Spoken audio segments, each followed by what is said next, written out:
Stream is about to go live in 2.5 minutes, it looks like.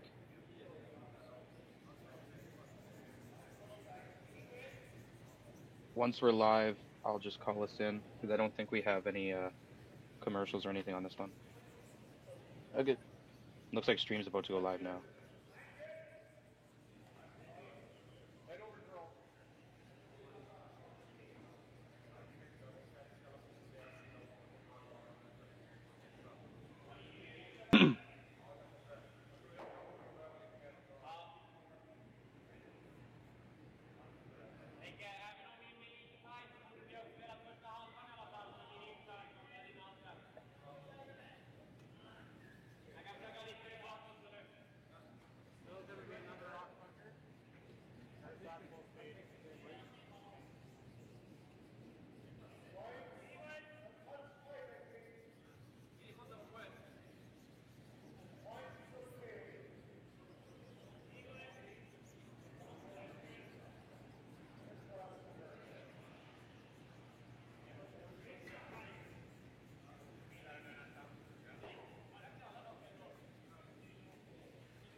Okay, there will be commercials actually.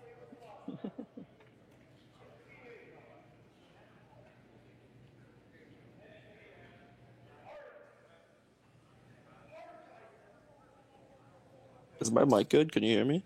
Yeah, I can hear you. Okay.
Alright.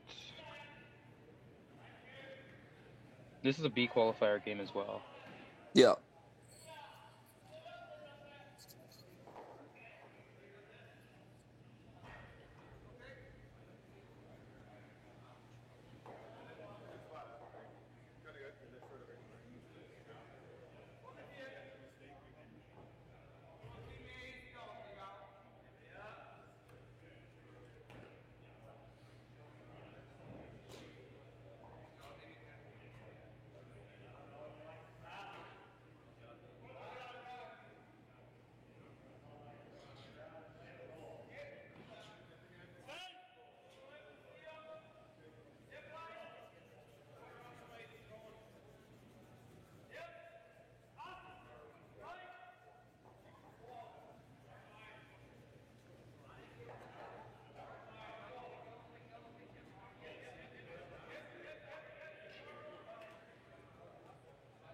The loser of this game will play Hosley or Clyder.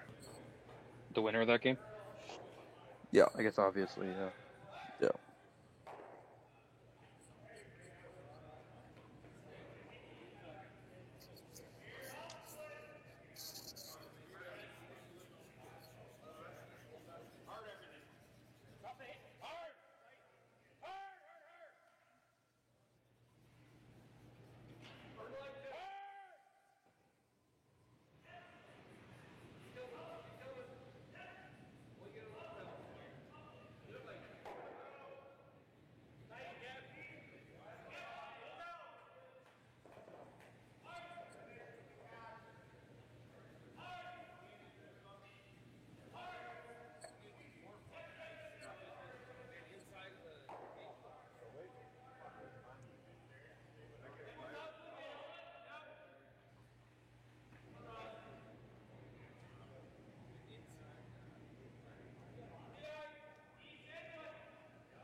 Hello, everyone. Welcome inside the Innovation Credit Union iPlex in Swift Current, Saskatchewan. You're watching the World Curling Tour on curlingzone.com. And this morning, afternoon, depending on where you are, we have Draw 13 live from the Nutrien Ag Solutions Western Showdown here in Western Saskatchewan. Our draw today features the Swiss rink of Yannick Schwaller taking on a Saskatchewan rink of Mike McEwen. This is a B qualifier game. The winner will head straight to the playoffs. The loser is one game closer to elimination. Big game here. I'm joined alongside my broadcast partner, James Owens. I'm Josh Uzik. We're bringing you a big game here.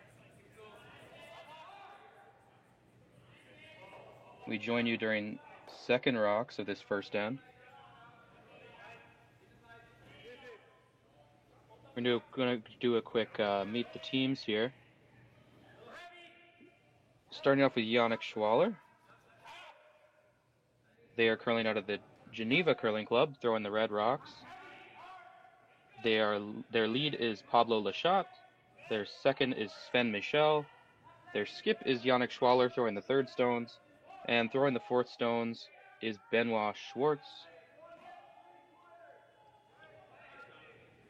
On the opposite side of them, throwing the yellow rocks, it's Mike McEwen. They curl out of the Nutana Curling Club in Saskatoon, Saskatchewan.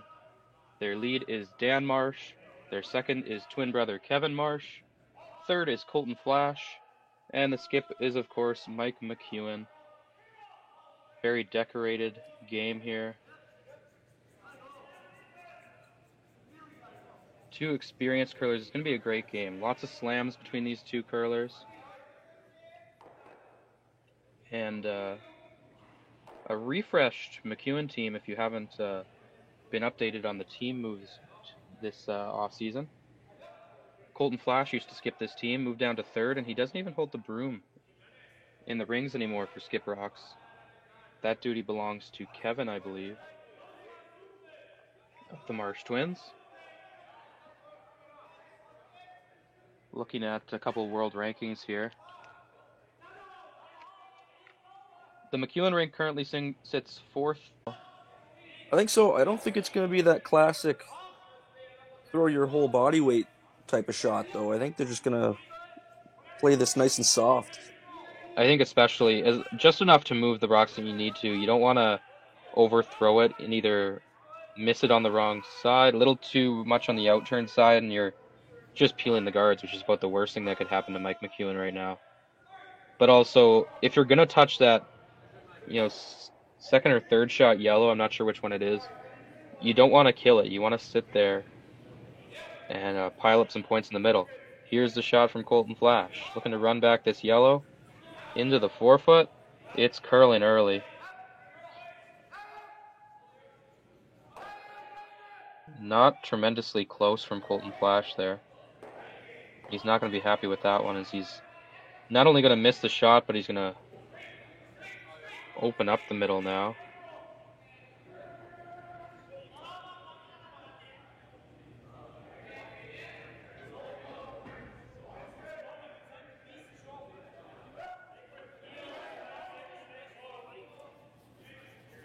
Well, another chance for Schwaller to defend their rock. That's their solo rock that's sitting right on the button right now.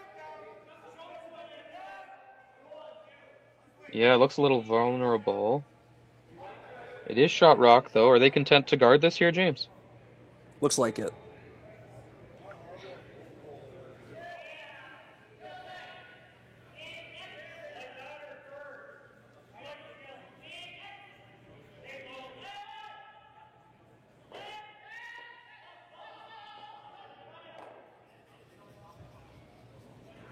That was a big miss from Flash. It really changed the whole complexity of this end.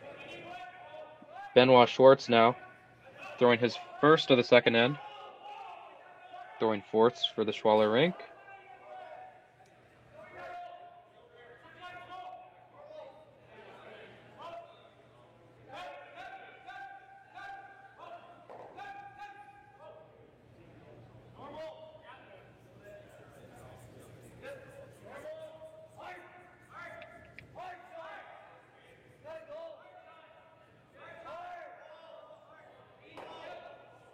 That looked like a pretty solid guard. Dan Marsh is a bit in the way of my view here.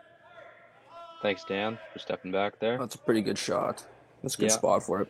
And it looks like our stream is back up and running now. Had some technical difficulties before, but thanks to our team for getting that going again. Shout out to everyone at Curling Zone and Curling Stadium, of course, as well. Helping us show this high-level event to maximum amount of people we can over on YouTube. And the viewers are starting to increase now as we got the stream back up and running. We, of course, apologize for that. If you missed it, I'm Josh Usick alongside James Owens. You're watching the World Curling Tour on curlingzone.com.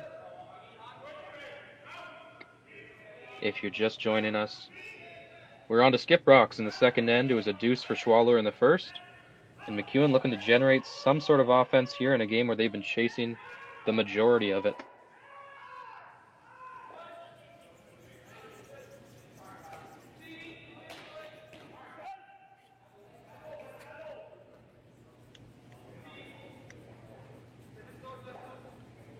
McEwen looking to make some noise here. Yeah, does he see just enough of that red to be able to get rid of that shot rock and roll the red runner out of play? I think so, and he should be able to sit two after this shot if he makes it just right. It's close. It's got to curl a little bit more than it is right now.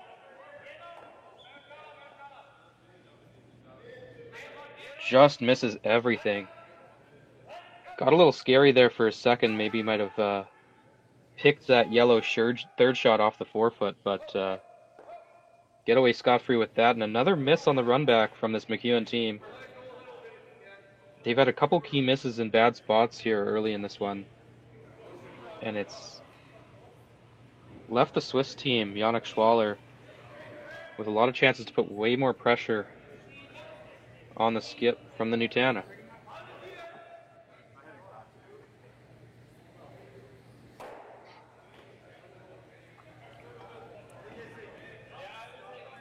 If you were watching I just don't at the see any beginning other before shot. he cut out, I might sound like I'm repeating myself a little bit, but this is a B qualifier game. The winner's going straight to the playoffs. Loser will drop down to the C event and continue play later today. I cut you off there, James. Go ahead, sorry. Oh, no worries. I was just saying that there's not really any other shot for the Schwaller rink here. Benoit Schwartz really looking at somewhere top 8, top 12, just to cut off that long run back, try to make it a little bit more difficult. Add another variable in there for McEwen's next shot. Yeah, you give McEwen enough chances at the run back, you think they're going to make it eventually.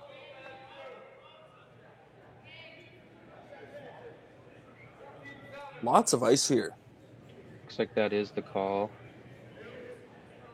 Haven't seen the broom out this wide this game, I believe.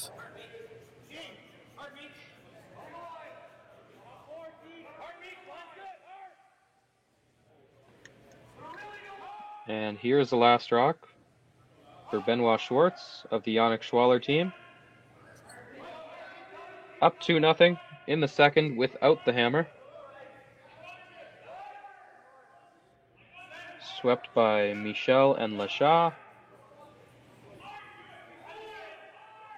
And Michel's taken over inside sweeper pretty early on this one to try and get it to curl.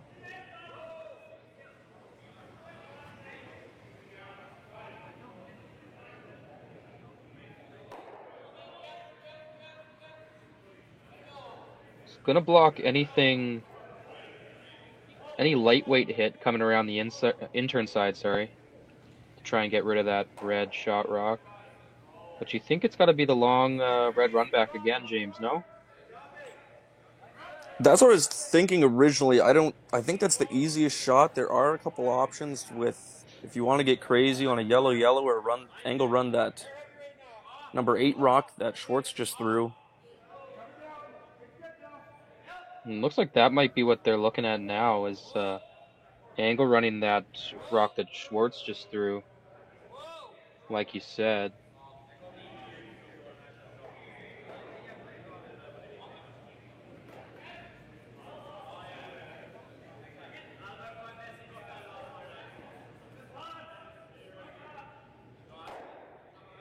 Appreciate everyone being understanding in the chat about the technical difficulties earlier. James and I, all we do is talk. We don't do much technical jargon. So we appreciate you sticking by us. We got 56 viewers on YouTube now watching Mike McEwen take on Yannick Schwaller in this B qualifier game. And this is a real deliberation for Mike McEwen here. Yeah, Mike's really taking a good look at all of his options. I think he does like that angle on the red there. Is this what your call would be, James? I think so. The red run all the way back is got to be at least 5-6 feet farther than this shot. And it's not much different. You make this good, you get away with the 2 spot, you're right back in the game. Well, and the margin for error is so much smaller when you're running back a rock that far. Exactly. A half inch off the nose is going to move a ton more back. But Mike McEwen settled on the angle run. And here he is throwing his last rock of the second end, down by 2 with the hammer.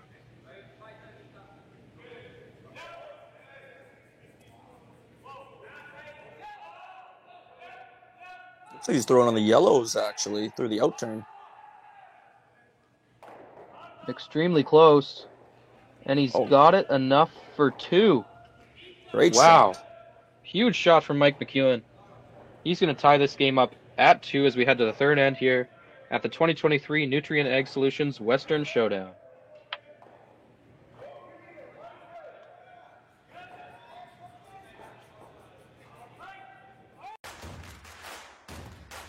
Imagine being able to stream every curling game from every sheet from any event, be it your Wednesday league game, bonspiel, or corporate event. Curling Stadium offers an all-inclusive streaming solution featuring high-quality cameras, ease of use, great reliability, and minimal installation. Offering your sponsors customizable ad space on your streamed curling games and being able to sell video packages to your corporate events for increased revenue. With Curling Stadium, you can stream to any device, be it your mobile phone, tablet, or computer. Push the feed to your desired platform, be it Facebook, YouTube, or any other social media. Curling Stadium is simply the way forward. Where it's commonplace in other sports to televise every game, we want to do the same. Curling is a global sport, and it's time it gets the coverage it needs. Make your curling club the next Curling Stadium. Well, what do y'all think? Too blue? Not blue enough? Try this. Makes your eyes pop. This could be our best yield yet. And didn't we get this seed at a great financing rate? Yeah, we did. Iced tea? Great idea. Let's talk more about next year. I got some thoughts. And I've got some numbers. Nutrien Financial, financing that's in the field with you. SaskTel Be Kind Online wants to stop cyberbullying. Want in on the action? We award up to $1,000 for youth initiatives that help spread kindness and prevent bullying. What great idea do you have to help stop bullying? SaskTel can help. Go to BeKindOnline.com and apply for a grant today. Together, we can make a difference.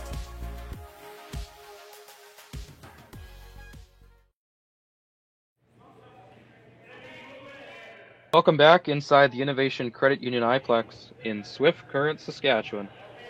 You're watching the World Curling Tour on curlingzone.com and the 2023 Nutrien Ag Solutions Western Showdown. We begin the third end here between Saskatchewan's Mike McEwen and Switzerland's Yannick Schwaller in a 2-2 tie.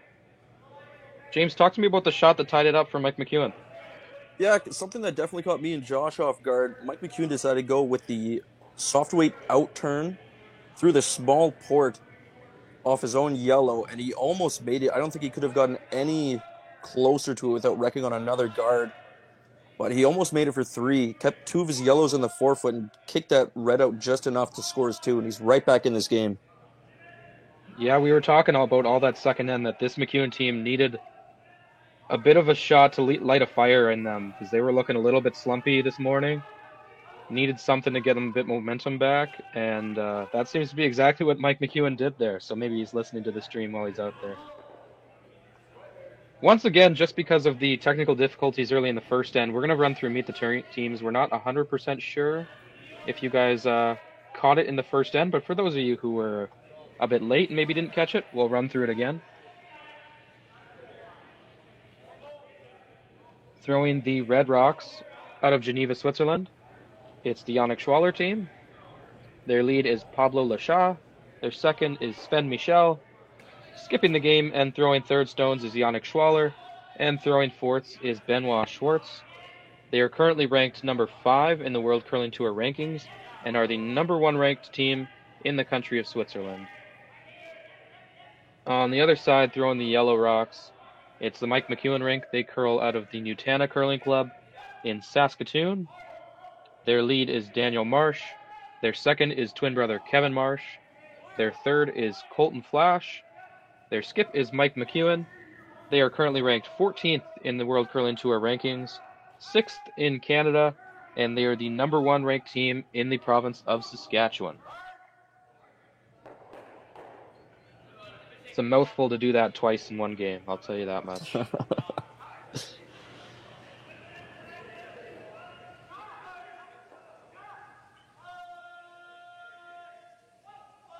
But early in this third end, it's the Schwaller Rink looking to sit 2, hitting this open yellow. This is Sven Michel.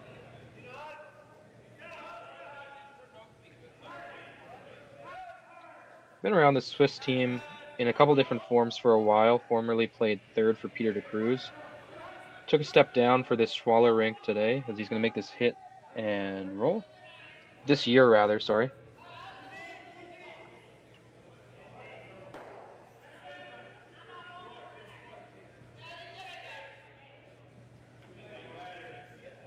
But has a lot of experience playing in high-level events with that de Cruz team. A lot of Grand Slams, World Championships, and a lot of time spent on the World Curling Tour.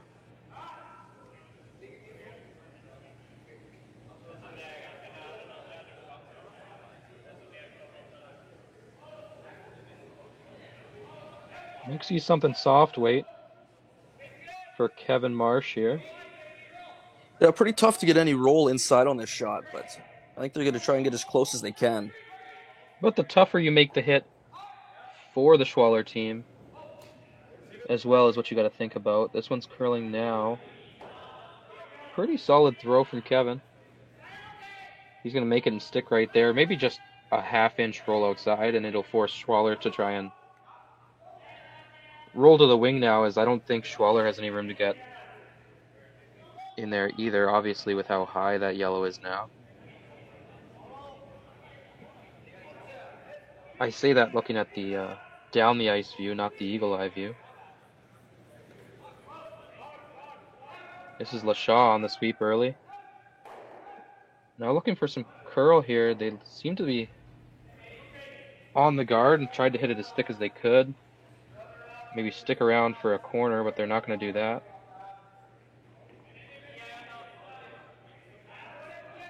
Bit of a miss there, and it's going to leave Mike McEwen the opportunity to hit and roll lie 3 here in the third end. And this is something we haven't seen a lot so far in this game, is Mike McEwen putting the pressure on Yannick Schwaller.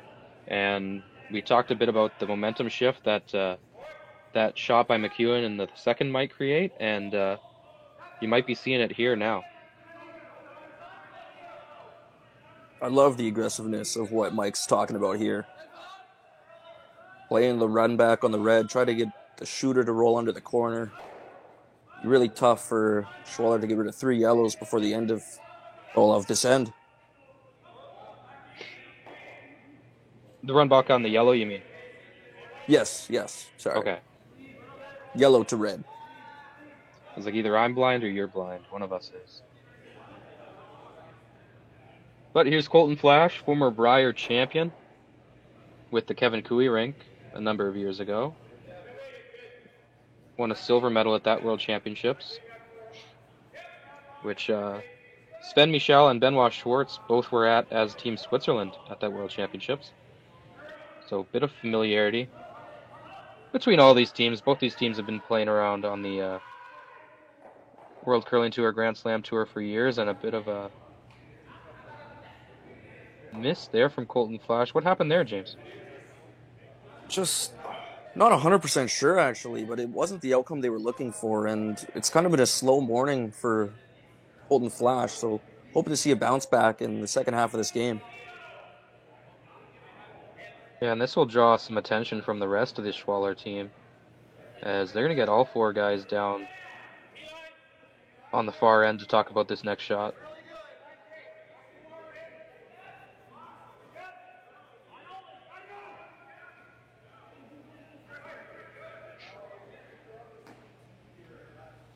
Well, I think Schwaller has a great chance to knock out 2 yellows here and keep 2 reds in the rings, which is fantastic considering the circumstances he was facing before Colton Flash's shot. You can just about nose this yellow at the top here, tick your red over right into that other yellow, and maybe even might be even able to roll over to the out-turn side wing a bit. No? No, I think that's exactly what they're trying to do here, and this would definitely get the blank back into play, but would also have a potential deuce. So here it is, the first from Yannick Schwaller, the skip of this team out of Geneva.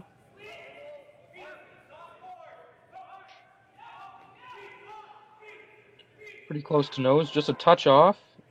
And he's going to make it exactly how he said. Not going to kill the yellow, actually, or will he?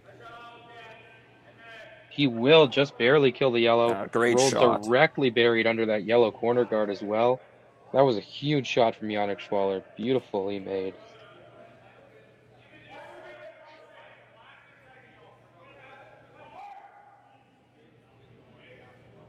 Teresa, this is Josh Usick alongside James Owens calling this for curlingzone.com. Appreciate your interest. We have over 100 people watching now. I'd like to say hello to Teresa, JD, Done Did Dirty, Dylan Flash, Gail in the chat. Thanks for saying hi. Thanks for watching with us on this Saturday morning. Run back made by Colton Flash. Rolls the corner guard out of play as well.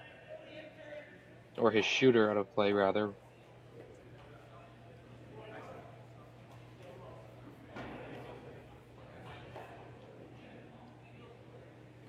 Big shot, not only to kill a red there, but to also get rid of that guard there. We've seen a couple times so far this morning, Colton Flash making a miss on his first and then coming back and making up for it, or nearly making up for it on his second. But it still does leave the Schwaller team to sit 2 after Yannick's last in the third. Yeah, tough spot here for the Swiss rink. There's, you know, you got to get rid of this yellow eventually, but no matter what, you're usually going to leave a double for Mike McEwen. That's true. It's a tough, not a lot of great spots to roll here where it doesn't leave a chance for a double. You're right about that.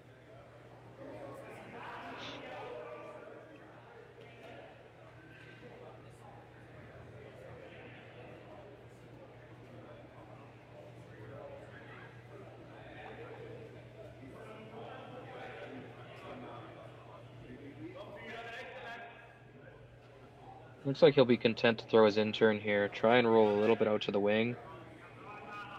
Just make that double as hard as possible, I guess. It's not going to be out of the question for sure, but...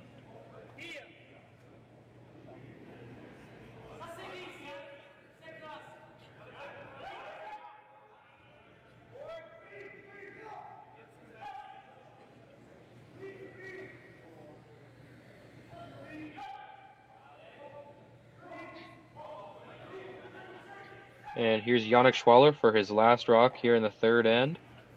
Tied up at 2 with the hammer.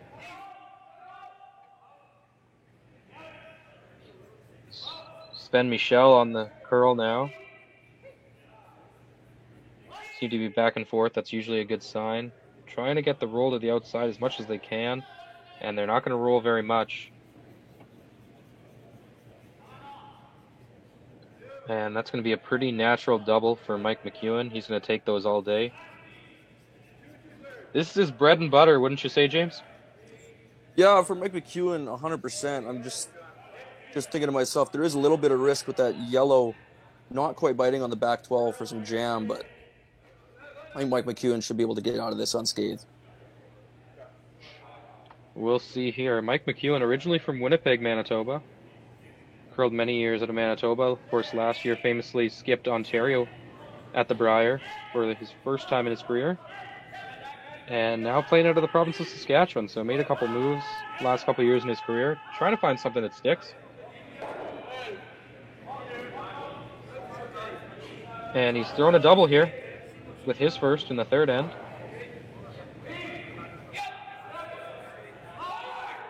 Colton Flash is on it now.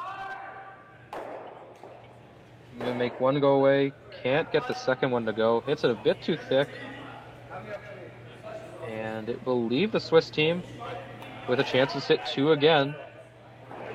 Mike McEwen only has 1 rock remaining now. Yeah, the entire McEwen team's having some trouble with either where to put the broom down on some of those open hits where they've either curled too much or not curled enough. They can't seem to find the middle ground. Yeah, generally that's a shot you expect Mike McEwen to be able to make in his sleep. And just curled up a little too much on him. Didn't get it to go. And now he's got himself in a little bit of trouble, and this is a lot better of a situation than Schwaller liked on his last one, where he's able to roll this hit definitely into a better spot where there might be a tougher double for Mike McEwen on his last. Yeah, I think where this yellow is, they can roll all the way to full 12. See it? This is the first shot from Benoit Schwartz. Pablo Lashaw on it early. Again, they're not going to roll as far as they want, but that's a really steep double for Mike McEwen. Now.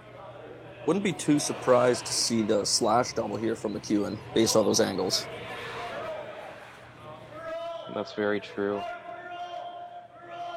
The angle on the thin isn't as likable with that yellow catcher back there.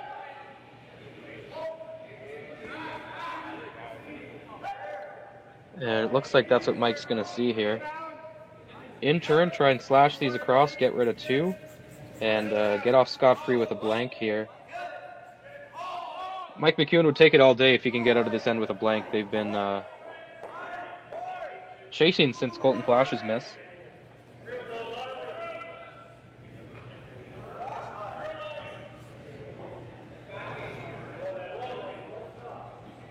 I don't think Schwaller will be too upset about blank if they can get it this end either. They've had to make a few good ones. Especially with the way it started, looking so good for McEwen. But this is Mike McEwen with his last in the third end. Tied at 2 without hammer.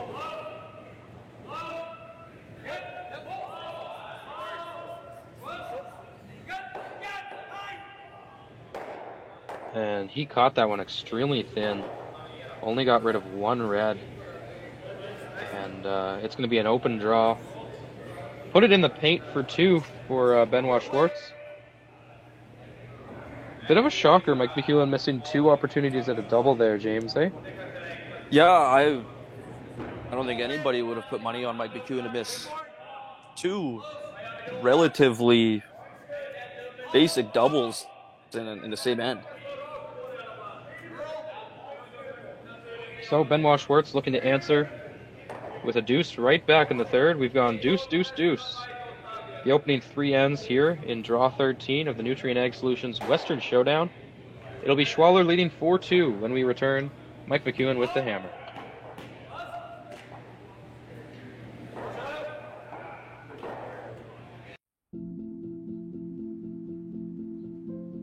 I've been farming on my own right for 40 years now, I think. It's a very wholesome enterprise.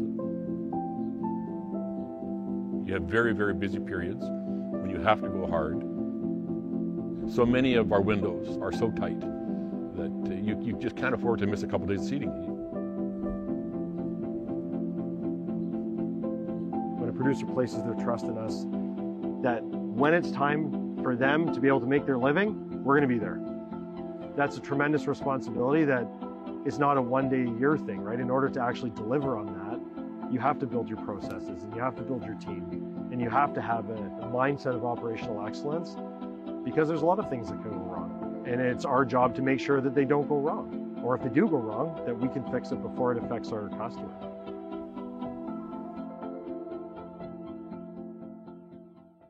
So with the impact to my business and income, will this delay my retirement? I know you're worried, Marshall, but based on the original plan we came up with, you're only about 6 months behind. I thought it would be years, not months. You should feel good. Remember, you've got a plan. Thanks. With change comes questions. See the impact of your money decisions before you make them with RBC Wealth Plan. Light up your love for curling with our customizable neon LED lights from Letterlands. Choose your new Neon Mix doubles partner or make a statement with a neon curling rock in your window. Also actual Letterlands. Use discount code WHOA for 15% off. Only at Letterlands.com.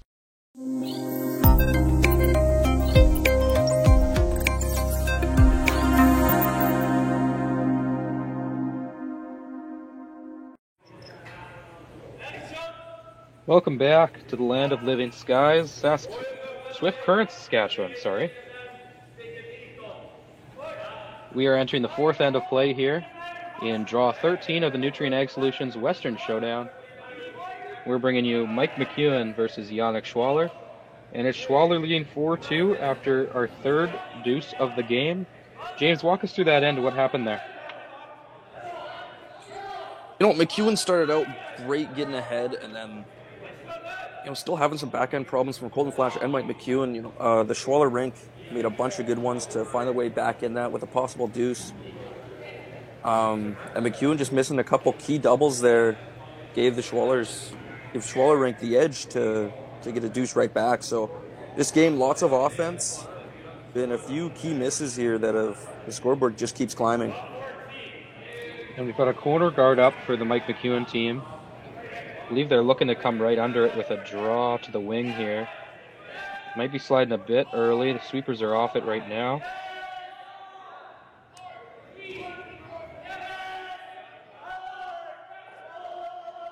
And this one's going to stop right around the tee line, I believe, almost fully buried. And Schwaller's going to try and make the freeze to it.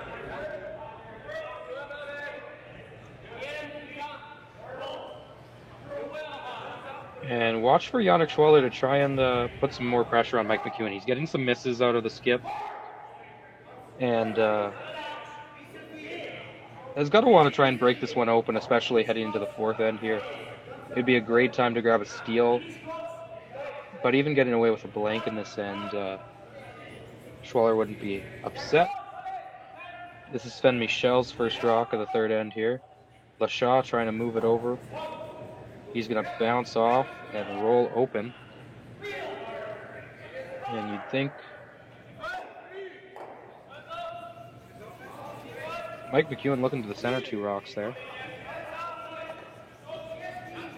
Sees an opportunity. Maybe a chance to get rid of both reds here, or at least just pick off that top center guard and roll to a second corner. As we are past the 5 rock rule now, Mike McEwen can make some action on those guards.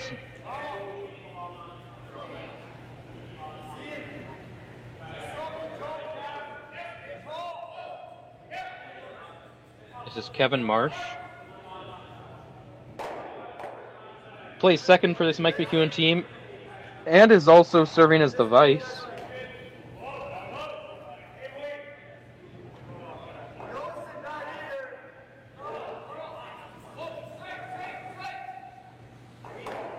And Marsh is not going to be happy with that one.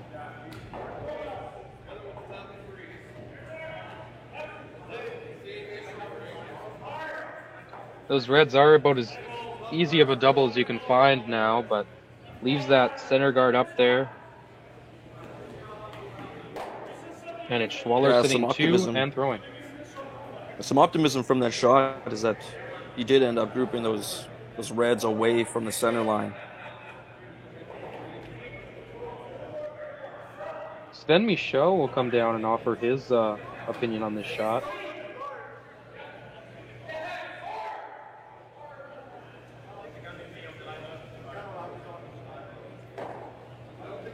Nobody on this Swiss team afraid to voice their opinion.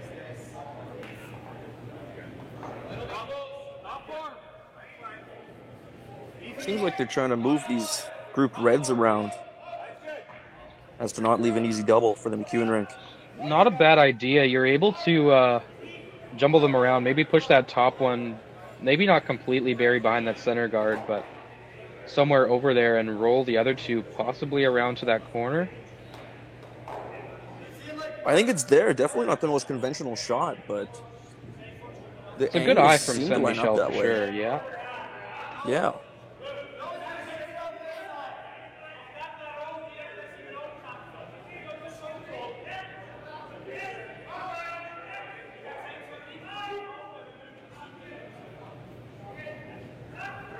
I'd love to see them throw it. It's a very creative shot.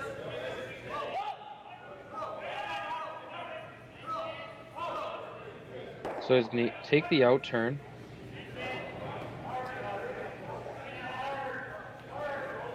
Trying to hit this red, maybe half a rock. Maybe 3/4. Maybe got to hit it a little bit more. Yeah, half a rock, 3/4. We'll see here. Sven Michel 2/3, throwing if you his will. second. For the team out of Geneva.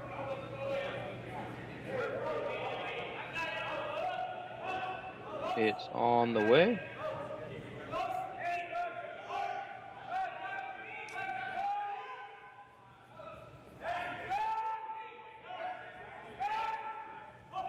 Needs to curl. Almost there. And that's a pretty solid shot from Sven Michel. It's not Wasn't bad. I able don't to think there's catch any that easy double second anymore. red. That's true. Without jamming on that yellow, at least, in the wing there. For sure. It's tough to see any doubles, actually. Yeah.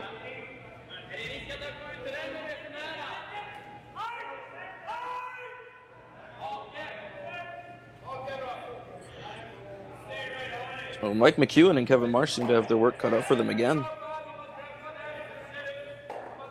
Yeah, looking to make a play on those reds in the wing. Probably can't get rid of two, but it's a little too much red Mike McEwen's seeing here. He's going to throw something back line. Try and push that second red back. Maybe just sit just a foot on top of that one that he'll make initial contact with.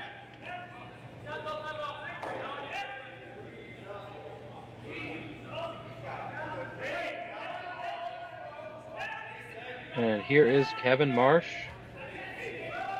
Long time curling out of the Nutana in Saskatoon.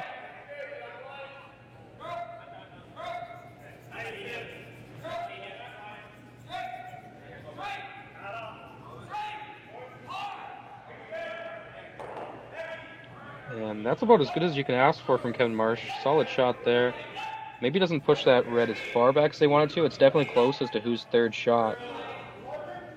I think it's yellow. James, you got any leanings here? Hard to say. I'm not sure. Very close. Either way, it looks like Schwaller wants to make a play on it. Take the guessing out of it.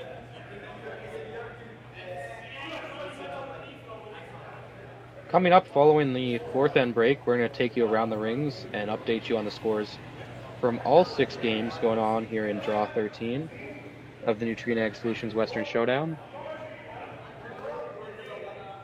Multiple elimination games going on this morning.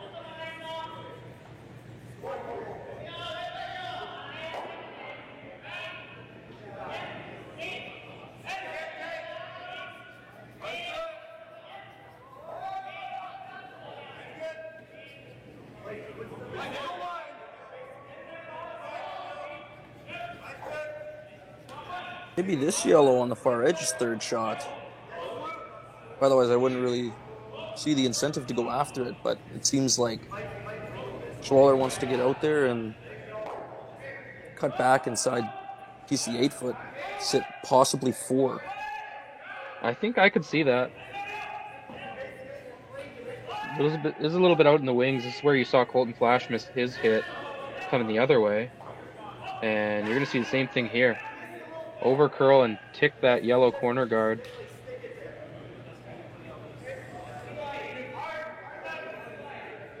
And maybe a bit of a risk coming out that far for Yannick Schwaller, and he's going to end up kissing the guard. And Mike McEwen's got some options now. For Colton Well, still Flash's tough to first. get to that. Still tough to get to that red rock on the 4-foot. I don't know if he has. I think that port is just less than a rock between those 2 yellow center guards. You can get through there for sure. It's definitely a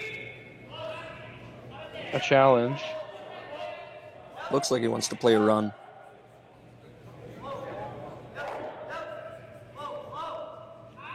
Take a look at the port.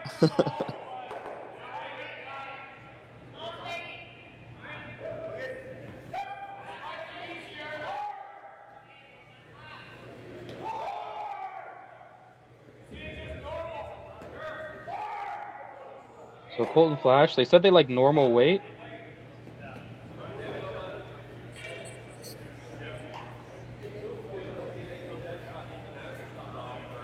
And we're going to see a big shot here from Colton Flash. Chance to change a lot of the complexity of this end.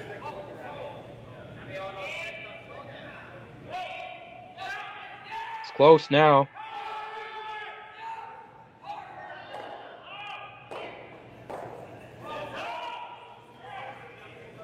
Going to make contact with the target shot in the rings, but not good enough to kill it. It's going to jam on the back red.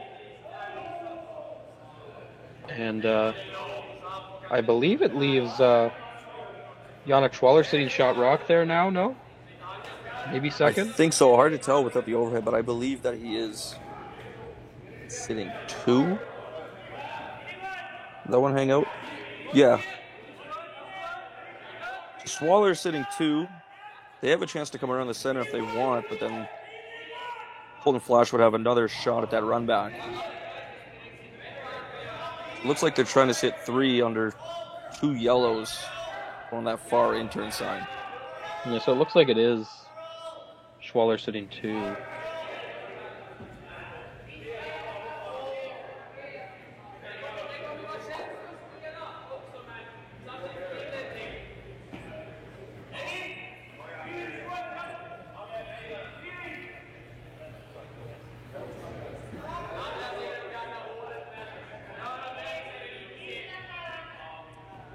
So Schwaller get another shot at this hit and roll after he wrecked on the guard in his last one.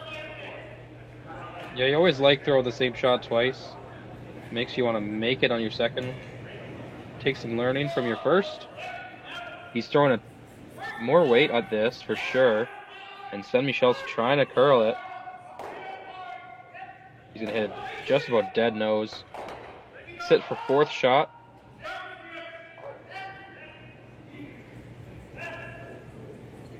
Looks like that yellow, red queues up pretty nicely for McEwen. Not sure if he'll be able to get his shooter in there for second shot, but definitely a chance to get rid of some reds here. Seems like Mike might be seeing that exactly.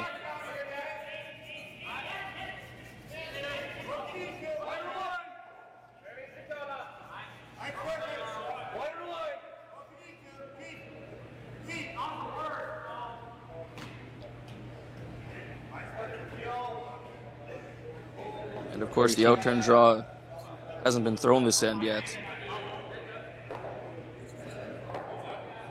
The yellow center guard's begging for a rock to go underneath of it.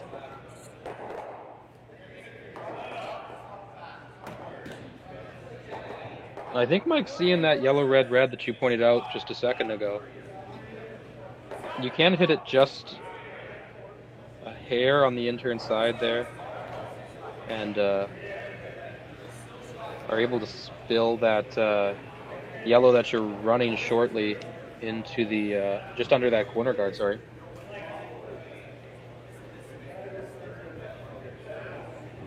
Colton to come down and talk about it.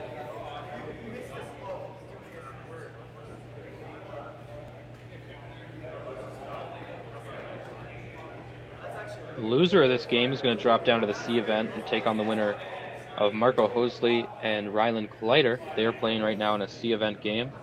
We'll update you on all the scores following the 4th end break.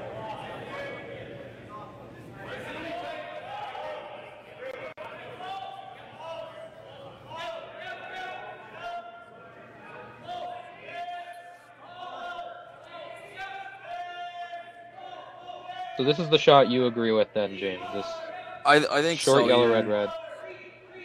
You kind of got to take a chance here, down 2. Try to squeeze that yellow in there, get rid of a couple reds. Probably leave Mike a couple run backs for his skip rocks, but I think it should lead to a result where you can get multiple points.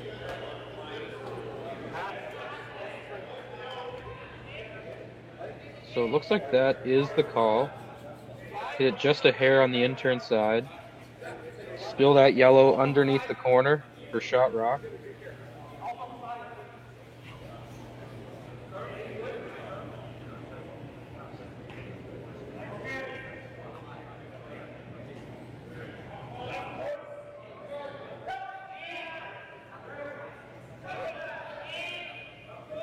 And here we go. Colton Flash's final rock of the fourth end here, trailing by 2 with the hammer. This is Dan Marsh on it early. And he's going to hit it a little thinner than he wanted to. Catch the top red, miss the back one, lose his yellow in the rings alongside his shooter. And just another one by Colton Flash. He seems to be just a little off this morning. And he's not going to be happy with that result at all. No, still a couple outs here for the McEwen rink. Of course, Schwaller and Benoit Schwartz are going to take a look at this out-turn draw before McEwen can get there, try to beat them there.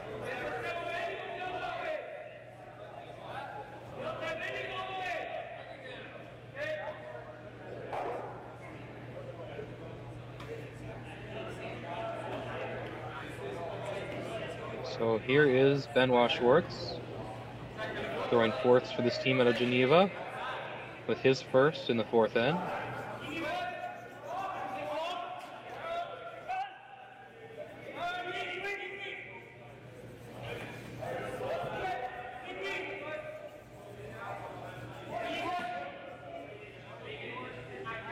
Looks close for sure.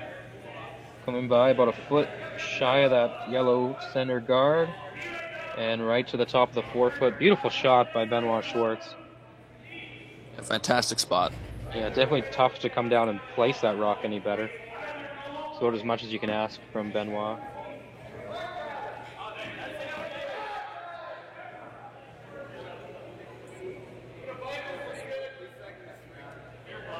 It seems like the only out McEwen can see is the straight run back. Yeah, this is definitely the call. Trying to leave yourself open for at least a single here. You make this, you could see a miss out of Schwartz for the chance for the deuce.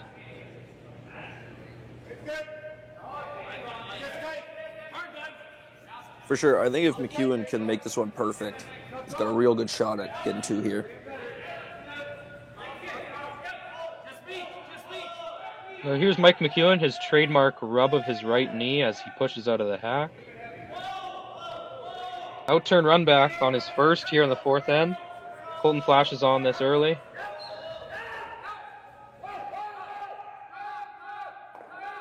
He's close. And he's made it just about perfect. Rolls a little bit open there.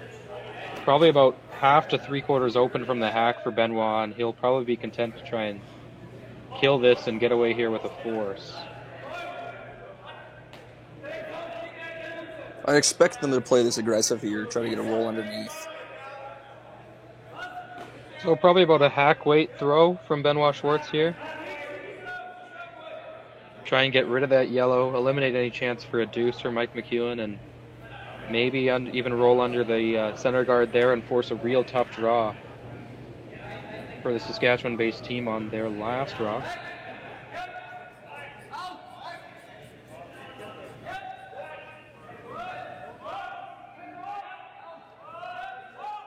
And here it is, Benoit Schwartz, his last in the fourth end.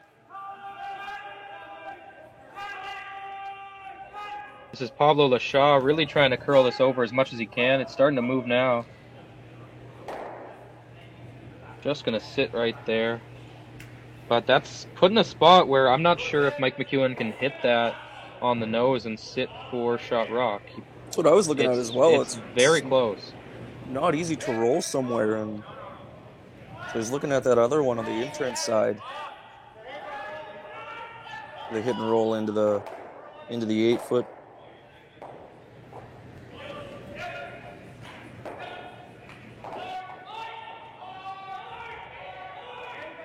McEwen's looking at the in-turn side now.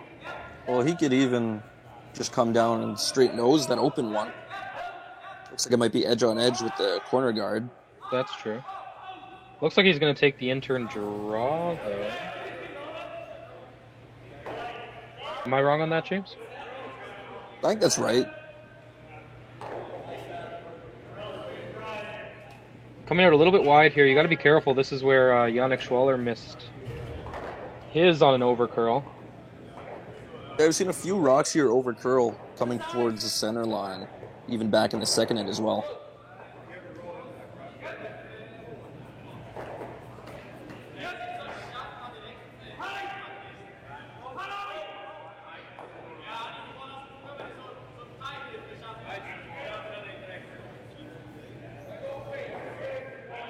So here Seems it like is. Mike's trying to take in as much information as he can from the front end. And here it comes. Skip Rocks from the Skip from the Nutana Curling Club in Saskatoon. Looking to make this draw against 3 red counters to take his single here in the fourth end.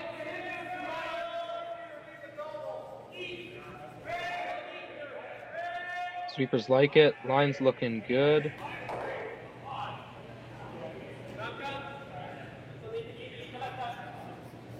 And that's a solid throw from Mike McEwen.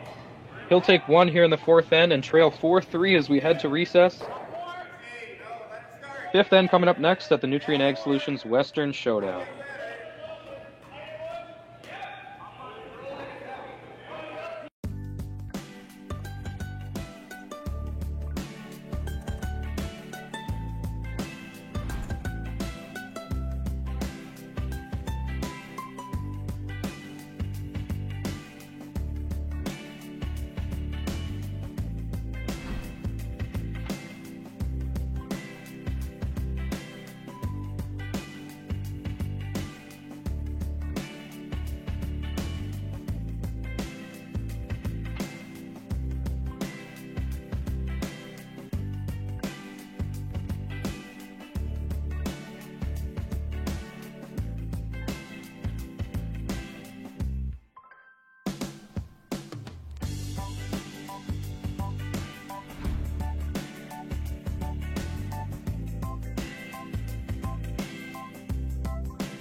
I've got the bill. Well, now I've got the tip. Standard tip increased 2% this year. That's why I keep you around. So, corn's looking great. Well, our crop plan is working. And we locked in that input financing at the perfect time. Well, what do y'all think? Too blue? Not blue enough? Try this. Makes your eyes pop. This could be our best yield yet. And didn't we get this seed at a great financing rate? Yeah, we did. Iced tea? Great idea. Let's talk more about next year. I got some thoughts. And I've got some numbers. Nutrien Financial, financing that's in the field with you. Sorry. Welcome back inside the Innovation Credit Union iPlex in Swift Current, Saskatchewan. You're watching Draw 13 of the Nutrien Ag Solutions Western Showdown. 4-3 is the lead. Schwaller leads McEwen and retains the hammer is the Swiss team from Geneva. We're going to take you through a quick run around the rings in case you're not watching every game, of this Draw 13, although you can through Curling Zone's YouTube channel. It was Steve Laycock dropping a 4 spot in the fourth end against the Swiss team Michael Brunner. He leads 5-3 after 4. Moving over, Ryan Wiebe trails Nicholas Edin of Karlstad, Sweden, 4-1. That's also through 4 ends of play. Our feature sheet, of course, it's Yannick Schwaller making the force on Mike McEwen in the fourth, and they lead at 4-3 with the hammer after 4 ends of play. On sheet 4, it's Kevin Cooey and Corey Dropkin deadlocked at 2. They've hit 2 consecutive blanks heading into the fifth end here. It is Corey Dropkin out of Duluth, Minnesota with the hammer over there. On sheet 4, it is Ryland Kleider holding a 4-1 lead over Marco Hosley. Remember, the winner of that game will take on the loser of this game here in the C event coming up later today. And on sheet number 6, it is Karsten Sturmey breaking through with a deuce in the 4th end.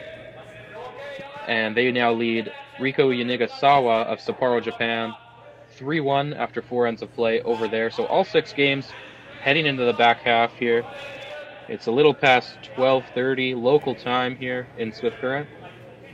You're up for a great day of curling. We have 5 draws on tap, I believe, for you today. And every game can be watched on Curling Zone's YouTube channel.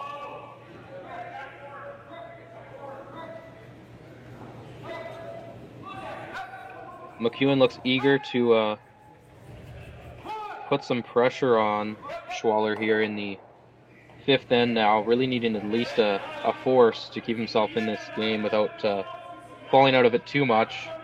A bit of a bounce on that freeze coming down from Kevin Marsh. And early in this end, things not shaping up quite the way McEwen would want them to. James, why don't you walk us through that 4th end, what happened back there?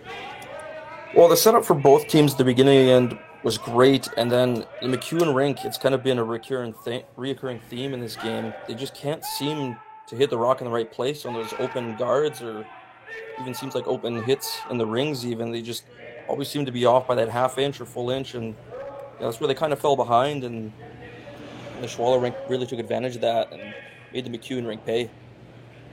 Yeah, it was a intern draw against 3 Mike McEwen faced on his last. He made it. And now as we enter the 5th end here, it's Switzerland sitting 3 again. The Swiss team, Yannick Schwaller, won directly on the pin. And this is Kevin Marsh's last rock in this end coming up. You can see a lot of fans watching this one behind the glass. Of course, McEwen, the favorite to win the Saskatchewan Tankard this year and head to the Brier wearing the green and white. Got a lot of fans coming around here. Of course, there's probably a lot of fans watching Steve Laycock as well. His team curls out of this Swift Current Curling Club here at the Innovation Credit Union iPlex.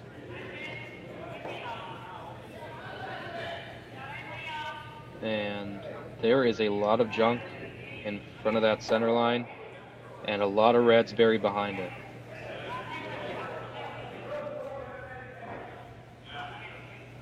Was he trying to get in there for a second shot there, James? Just came up a bit light.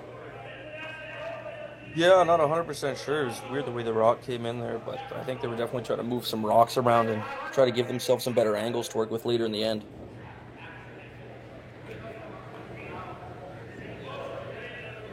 So when you're sitting this early in an end, the question really is, where do we keep putting rocks where they can't just kill them all in one shot, right? And that seems to be the discussion here from the Swiss team out of Geneva. Benoit Schwartz, Sven Michel, Yannick Schwaller all in the rings discussing this.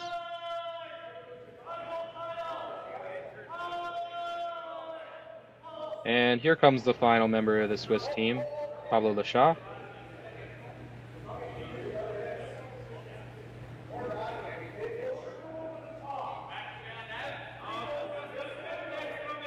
Oh, it's nice to be sitting 3, but then you don't want to lose sitting 3. You got to put this one in a great spot.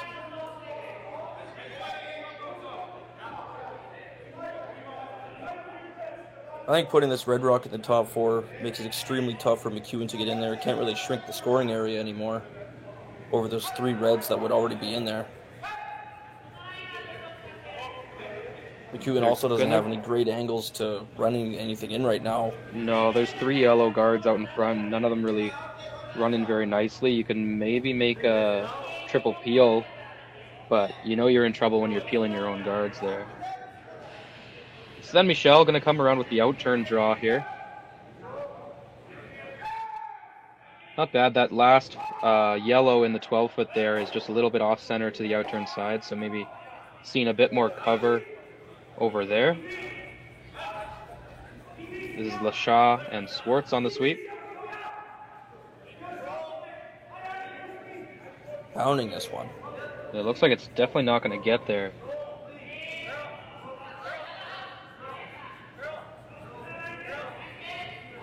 And not a terrible outcome. No, there's a lot of junk up front there, and they're mostly covering reds, so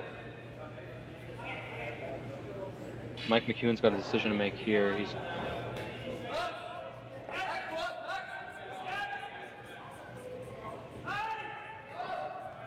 gonna try and touch this red that was just thrown by Sven Michel, I believe.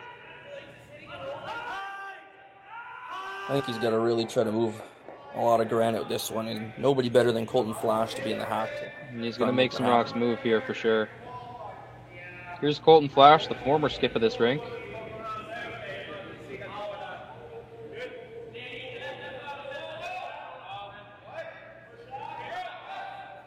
This one's got a curl.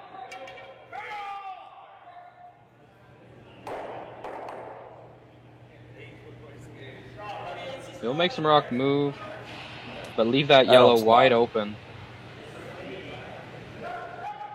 And Yannick Schwaller will be content to hit and roll right under those almost triple centers with that red in the top 12 now. But double center guards, there's 2 yellow center guards up there. Not much more Colton could have done on that shot. He wasn't left with looking at a lot of rocks, and not a lot of great angles, so it's not a terrible outcome for what he was faced with. No, they definitely got some cleanup still to do, though.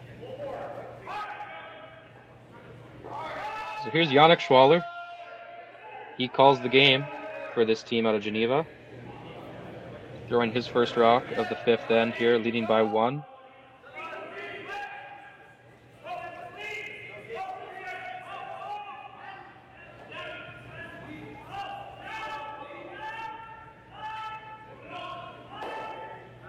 He's going to make the hit, but not the roll. Chance for the McEwen rink to get in there. Good shot, rock. Yeah, there's an opening here. And if you're this McEwen team, you've got to seize it without a doubt.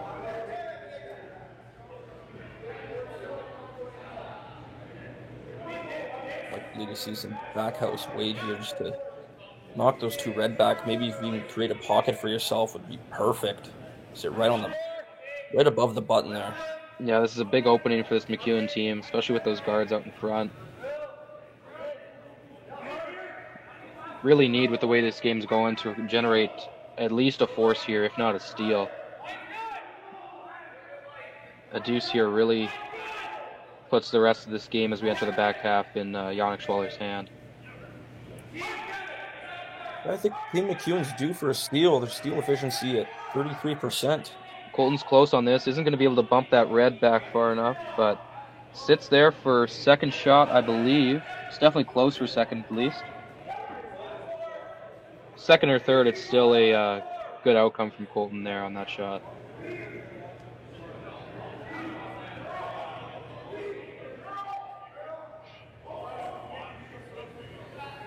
Great spot. You know, the Swiss don't want to touch that yellow very much. It would leave McEwen shot rock. Yeah, it's a dangerous spot to put that.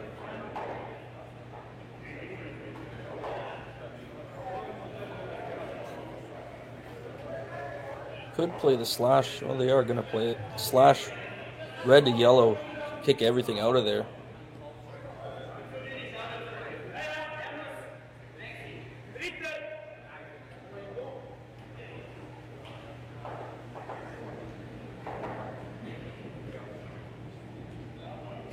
Could also keep the shooters sticking around in the rings here. Keep the pressure on.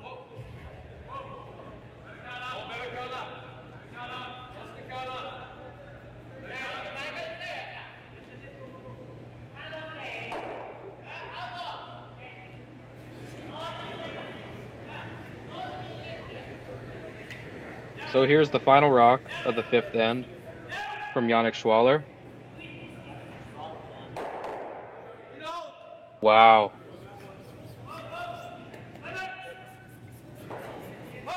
Great shot. That was surgical. That's what they say in the business. And it's going to leave Mike McEwen possibly a hit and roll underneath those centers there. Not sure if I'll take it on. I think he's got to take on both these reds. I know it's pretty juicy to just get in there with the draw, but you don't want to be down any more than you are right now. So try to get the reds out of the rings, keep the scoring down, and try to leave one right on the button.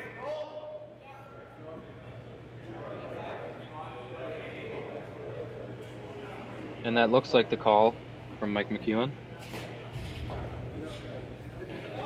Out turn, hit and roll, try and get around those center guards in the middle there.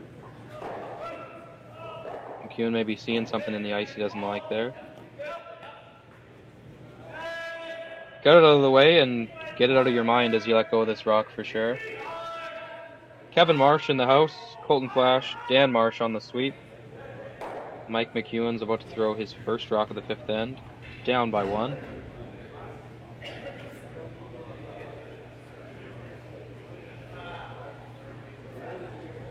And over on sheet 1, it was a 3-spot right back for Michael Brunner.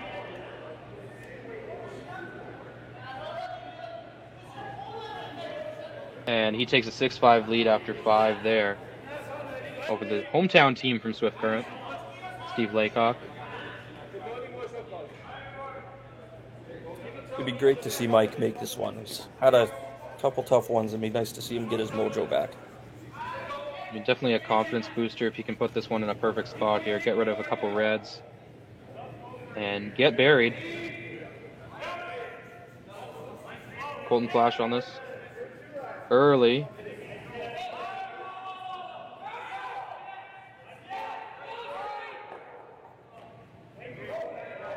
Hits it a little too thin, rolls wide open over to the in-turn side of the sheet.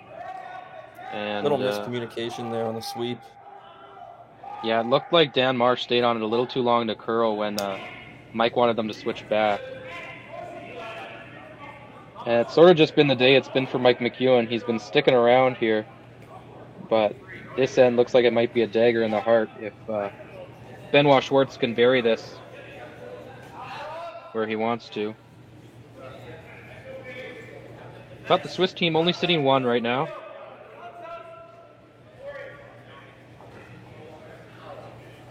Yeah, they still have to make a good one here. Otherwise, Mike could come around. He's got 3 center guards to work there with, and could still be a steal for him.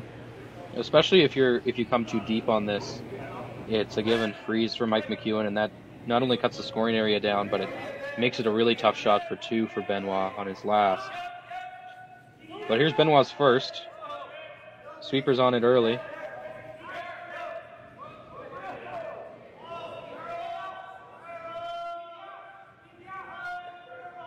Line looks close.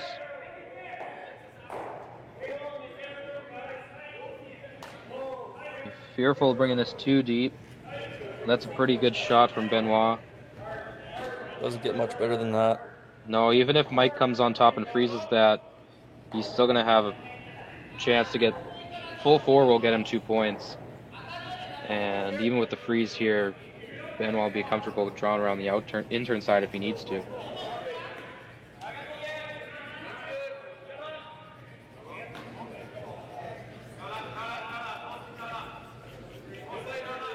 Yeah, Mike's looking at the back lid draw.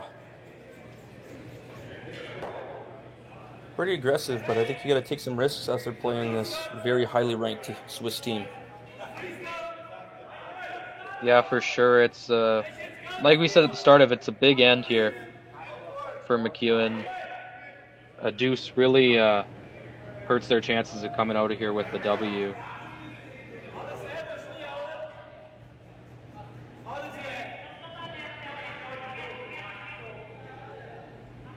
Definitely some discussion about pointing this. out the highlight reel, yellow to red, the angle run there.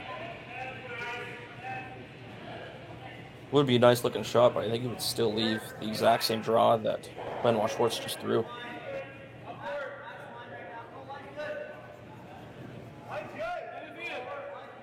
I think the outturn draw. Oh, Mike seems to like the in-turn, never mind. Pardon me.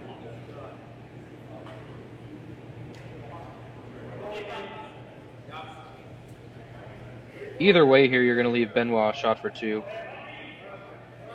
They do go with the outturn. Are they trying to just freeze this one, James, or did they notion to come around? No, I think this is just freeze on top of the red in the top 4. All right, we'll still see lots it of here. curling left to go. If this was the 7th end, I think you'd see a different shot, but in the 5th end, you can still continue to play conservatively. Cut off that draw path a little bit more and hopefully get a miss from Benoit on his next.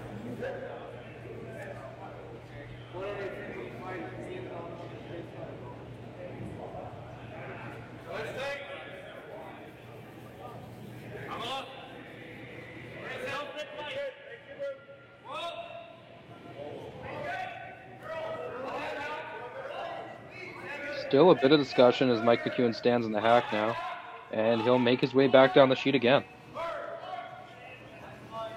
In the intern. You always get a little nervous when there's this much deliberation over a shot like this. You wonder where his confidence levels are at. Up to 170 viewers on youtube.com/user/curlingzone to watch this draw 13 matchup between McEwen and Schwaller. McEwen's final rock in the 5th end is coming up here. I'm not sure if he changed the call there or not to go to the back lid here, but either way, trying to cut down the scoring area.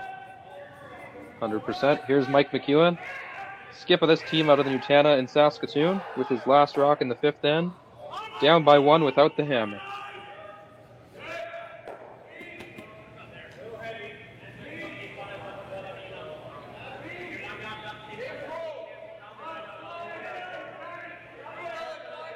Sweeper seems to like to wait.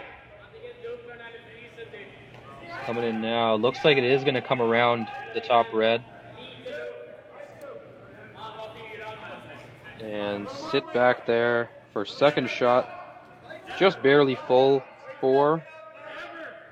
And it's going to let Benoit Schwartz just follow it right down.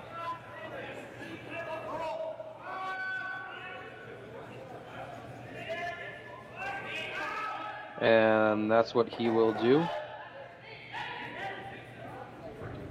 Not that there's a lot here for 3, but definitely not a time to take a risk here. Take your deuce. This Schwaller team will take up 3 after 5 any day of the week.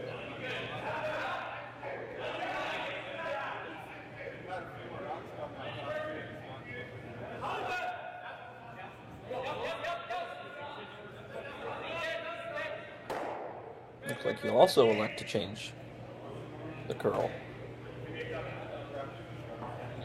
Yeah, Benoit will throw the outturn here, the same path he threw his last on. Needs full 4 for his 2 points.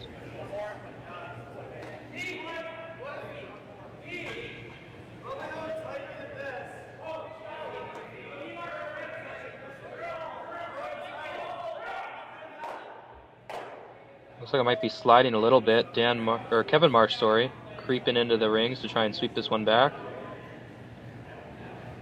And he will take it back. It'll be a single from Yannick Schwaller here in the 5th end. That'll lead it 5-3. McEwen will take the hammer back when we return at the Western Showdown in Swift Current.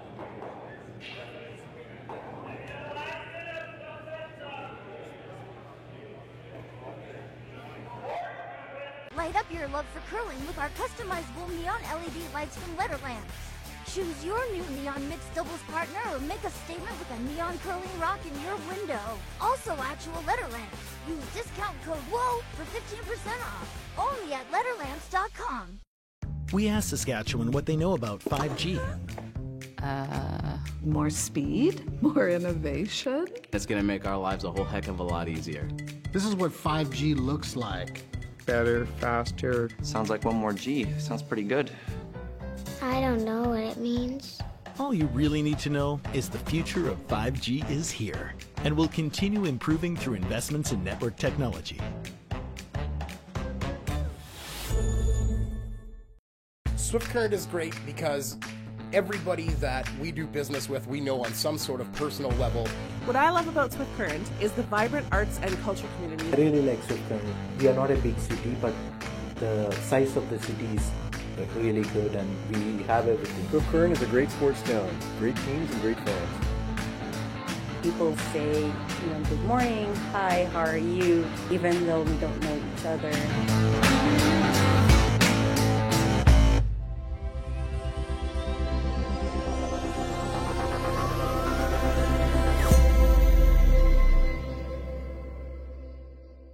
So with the impact to my business and income, will this delay my retirement? I know you're worried, Marshall, but based on the original plan we came up with, you're only about 6 months behind.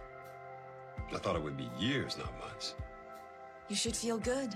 Remember, you've got a plan. Thanks. With change comes questions. See the impact of your money decisions before you make them with RBC Wealth Plan.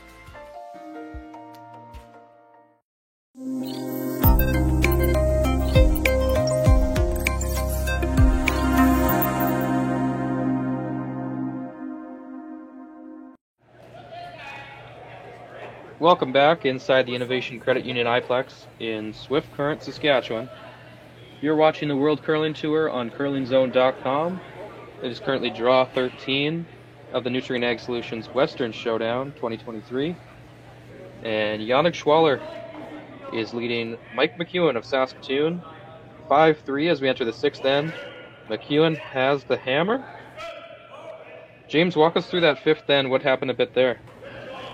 Schwaller was in control the entire end. It looked like they could do no wrong. They were sitting 3 for the majority of it. McEwen had not a lot to look at on his skip rocks, but made a decent attempt to shorten to make the scoring zone a little bit shorter on his final rock. And Schwaller had the open draw for 2.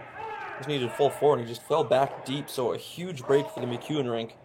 And down 2 in the sixth end, they're right back in this game. Yeah, deuce here goes a long way for Mike McEwen. They'll be going hard for it. The playbook says deuce force deuce for Mike McEwen. That gets you the win. And the Yannick Schwaller's team has got to be a little bit hungry now, seeing how the big opportunity they had last end and not able to pull it off for even a deuce. They got forced and were right back in this 2-point lead that they were probably hoping to extend a bit. As Sven Michel lets go of his first in the sixth end, sorry.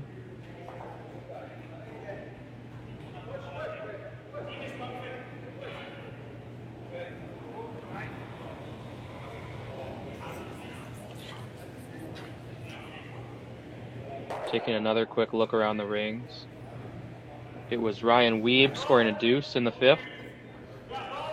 He brings his game with Nicholas Adine a little bit closer. It's 4-3. Nicholas Adine has the hammer in the sixth. Kevin Cooey stole a point in the fifth. He leads at 3-2 in the sixth. Corey Dropkin has the hammer. Ryland Kleider still leads Marco Hosley of Switzerland 4-2 after 5. Kleider has the hammer in sixth. And on sheet number 6, it is Carsten Sturmey and Riku Yanigasawa deadlocked at 3. Carsten Sturmey of Edmonton, Alberta has the hammer over there.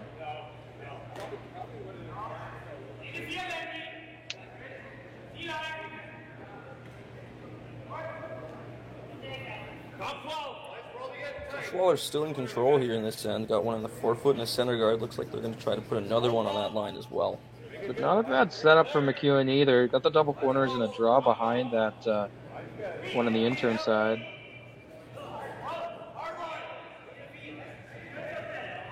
Sven Michel's last here, the sixth end coming up. It's Pablo Lashaw on the sweep.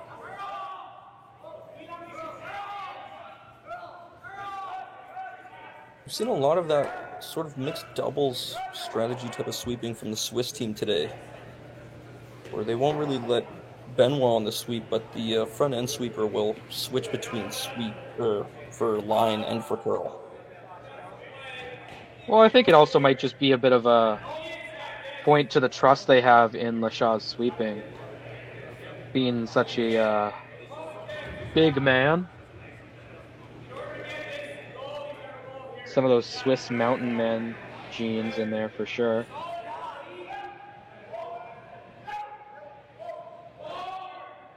This is Kevin Marsh in the hack now. About to let go of his last. Gonna try and make at least one red move, maybe two, and roll behind that opposite corner guard here. Colton Flash on the sweep early.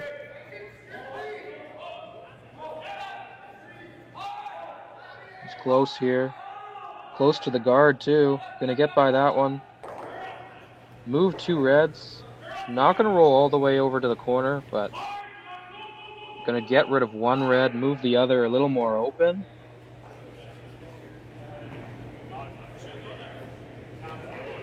But it will leave that yellow shooter that was just thrown accessible to Yannick Schwaller, and it looked like he'll be content to hit it.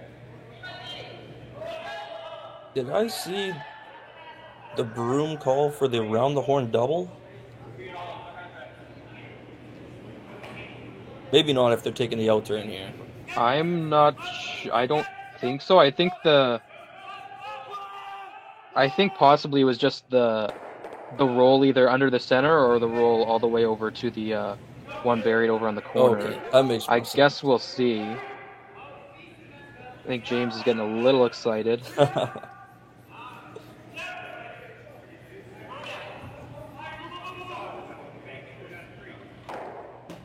And they're not going to hit enough of it to roll.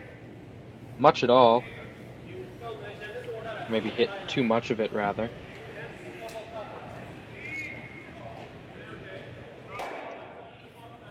And Mike McEwen's got some options.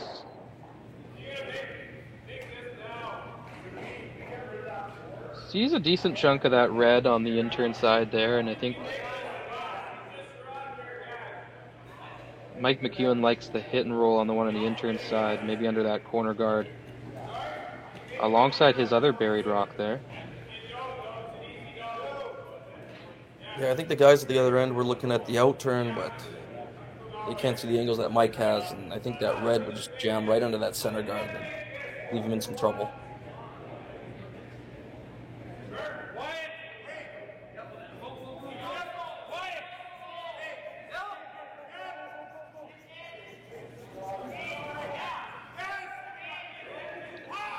It was a deuce for Nicholas Edin on sheet 2.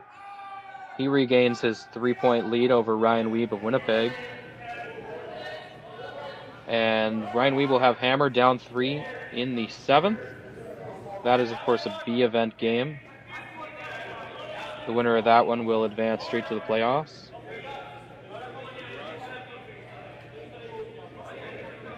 Here's Colton Flash's first shot. This is his first shot of the 6th end.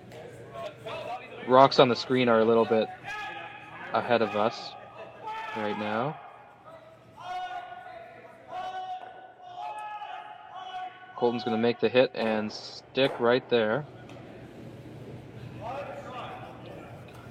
So it'll be Schwaller sitting the 1, but McEwen sitting 2-3, I believe. Yeah, lots of deliberation from the McEwen rink up and down the sheet, and I think the final decision was to go underneath of the center, and they kind of just got caught in between again and sat open.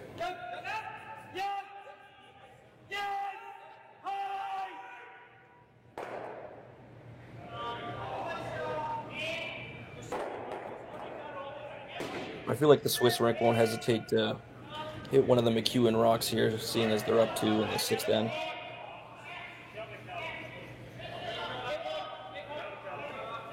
That seems to be the call here. Hit the open one, little roll inside. You can probably stay in the rings.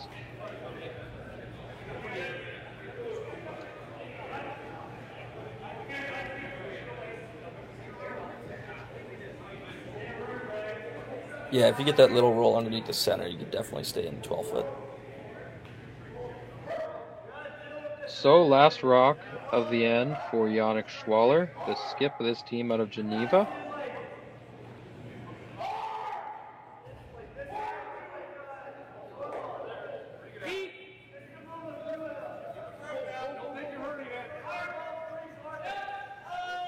And here it comes from the Swiss skip.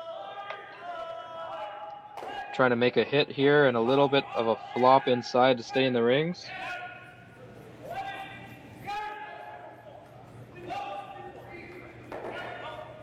Got a curl here. He's going to stick it right there, and I believe that red is just barely holding on to the edge of the 12-foot. But McEwen will stay content to hit this red shot rock now and can probably even roll behind the corner guard again. A great chance here for McEwen to lie to. Just coming in on sheet 1, it was a steal of 3 from Michael Brunner in a high-scoring game over there. It's now Michael Brunner leading Steve Laycock of Swift Current 9-5, heading into the 7th end over there.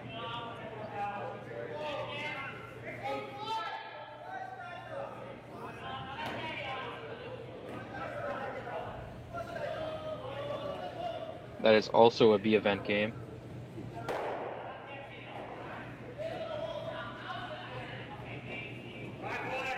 So here's Colton Flash's final rock of the 6th end. Dan Marsh on the sweep early.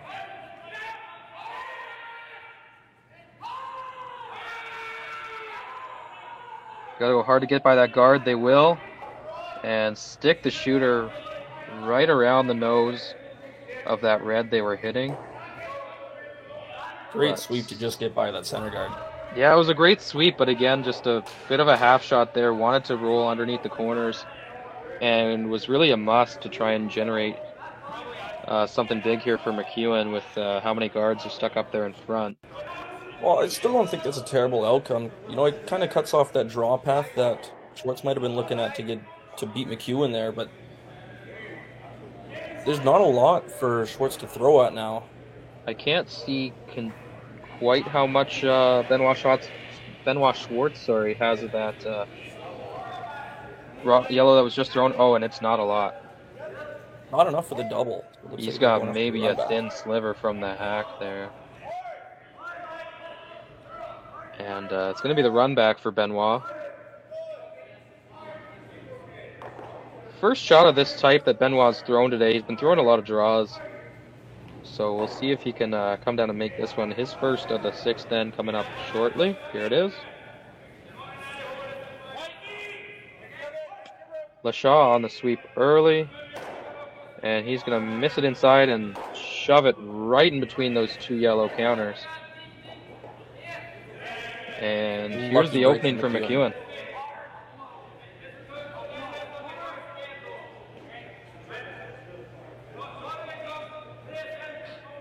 That's one you're upset about for sure. Chip off his own yellow, push his other one back behind, and stick behind that red one, just biting the 12-foot. It's a type of shot that McEwen's thrown a lot today. Hasn't had the utmost success with it.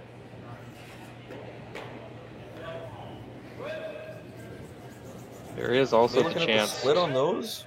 The split on the yellow corner over there. Chance to sit 4 possibly.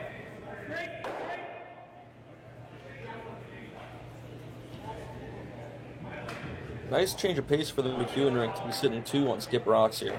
Yeah, you got an opening here, and you definitely want to, if there's a chance for 2, you take it. If there's more than 2, you're salivating here. It was a bit of a miss from Benoit on the last end to keep McEwen in this 2-point game.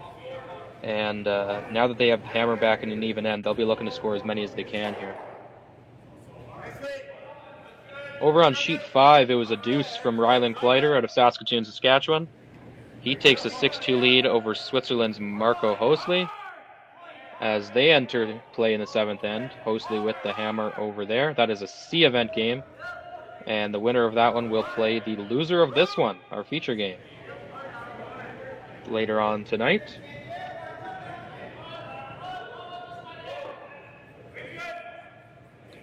Yeah, McEwen's looking at moving his own yellows around so he doesn't leave a double.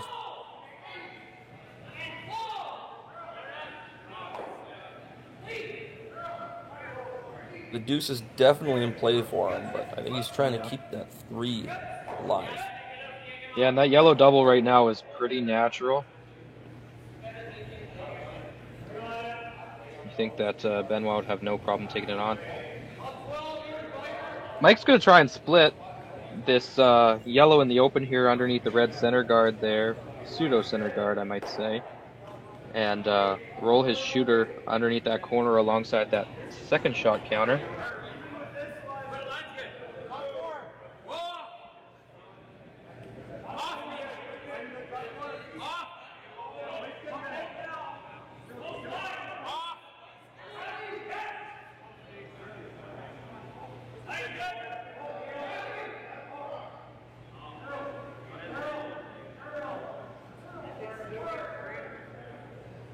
So here's Mike McEwen with his first in the 6th end, trailing by 2. Trying to make a delicate split to get both of these shots under cover.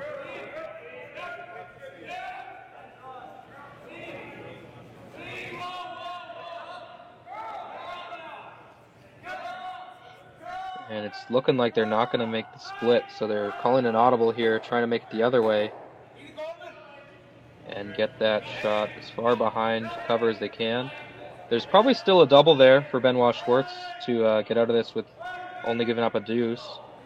And it looks like the call. Yeah, not ideal for McEwen, but still not the worst outcome in the world. He should still be able to come out of this with 2 points. No, you're sitting 3. You force Benoit to throw a double here just to hold you to 2. And like I said at the start of this end, the playbook says as long as you get a deuce here, the game's still in your hands. You have a chance to force in the next end and then get your deuce for the win in the 8th coming home. So here's Benoit Schwartz with his last in the 6th end, trying to make a double to hold McEwen to a deuce, and he's got it, just barely. That was a little close for Benoit's liking, I think. Dangerously close.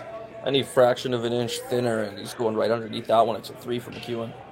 And it might be a 3 anyway. Mike might be looking at the split again.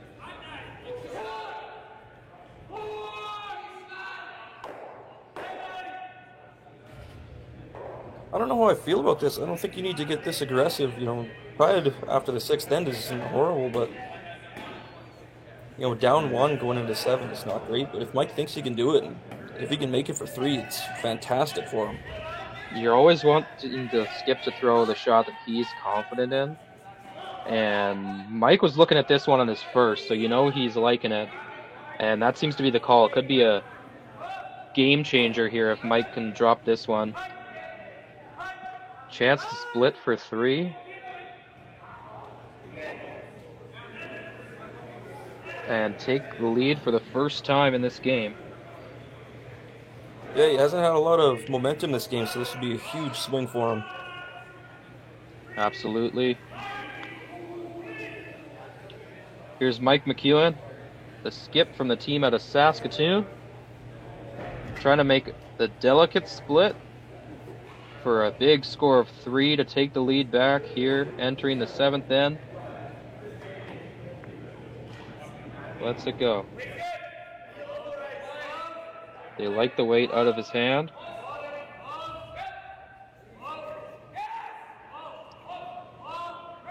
Haven't seen a lot of rocks out here. Mine needs to curl a little bit to be able to roll it into the rings.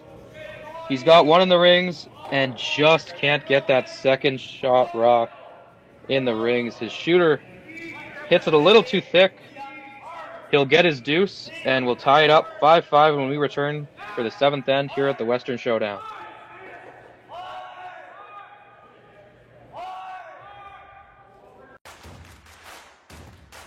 Imagine being able to stream every curling game from every sheet from any event, be it your Wednesday league game, bonspiel, or corporate event.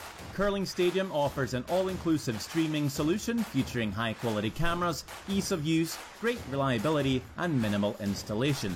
offering your sponsors customizable ad space on your streamed curling games and being able to sell video packages to your corporate events for increased revenue. With Curling Stadium, you can stream to any device, be it your mobile phone, tablet, or computer. Push the feed to your desired platform, be it Facebook, YouTube, or any other social media. Curling Stadium is simply the way forward. Where it's commonplace in other sports to televise every game, we want to do the same. Curling is a global sport, and it's time it gets the coverage it needs. Make your curling club the next Curling Stadium. Well, what do y'all think? Too blue? Not blue enough? Try this. Makes your eyes pop. This could be our best yield yet. And didn't we get this seed at a great financing rate? Yeah, we did. Iced tea? Great idea. Let's talk more about next year. I got some thoughts. And I've got some numbers. Nutrient Financial, financing that's in the field with you. SaskTel Be Kind Online wants to stop cyberbullying. Want in on the action? We award up to $1,000 for youth initiatives that help spread kindness and prevent bullying. What great idea do you have to help stop bullying? SaskTel can help. Go to BeKindOnline.com and apply for a grant today. Together, we can make a difference.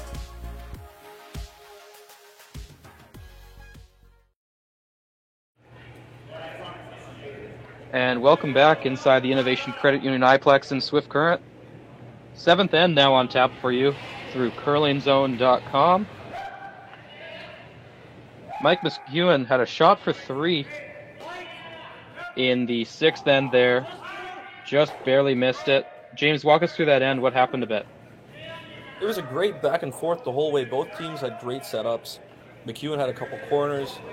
Schwaller had the center guard and a couple buried. And out of nowhere, the McEwen team got lucky on a Benoit Schwartz missed run back, just put him right through the uprights. And McEwen was able to capitalize, went for the split for 3, but still comes away with a deuce, and he's right back in this game. Yeah, so the game is firmly in Mike McEwen's hands here. A force here gets him the hammer coming home, and if he's able to put up a deuce like he has twice so far in this game, he'll be able to take it home and a berth into the playoffs. And over the 5th-ranked team in the world, Yannick Schwaller, that would be a huge victory for this team.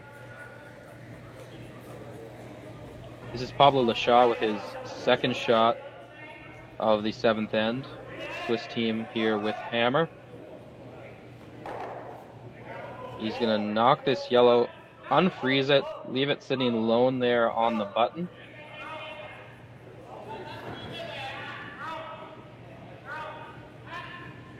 That was a good shot by Pablo.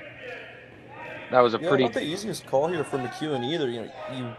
At the other end, you love to steal, but you don't want to steal in the 7th end.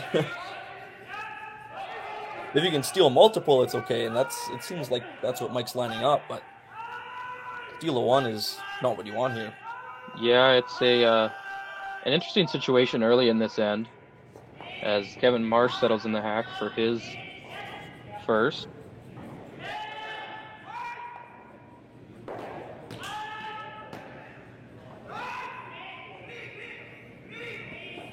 And here is Kevin Marsh, him and his brother, longtime members at the Nutana Curling Club in Saskatoon. Formerly played on a version of this team that was skipped by Colton Flash. Played for the Kirk Myers rink for a while, and now with this Mike McEwen team.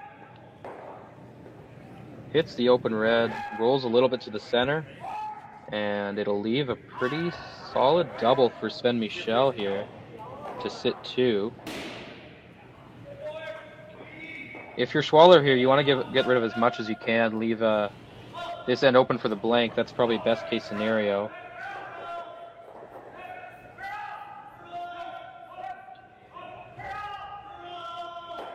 Double is called, and double is almost made. Makes contact with both of them. Can't get that second yellow out of the rings. Hit that target rock a bit too thick there. And it was Lasha trying to curl it over, sorry. Yellow rock hanging on there could be huge as we get down to skip rocks. So that could be the difference between the blank and the force. And McEwen will look content to hit this. I believe it's McEwen sitting second, the way that Mike is pointing at that yellow on the wing there. So it's a hit and roll behind that center guard.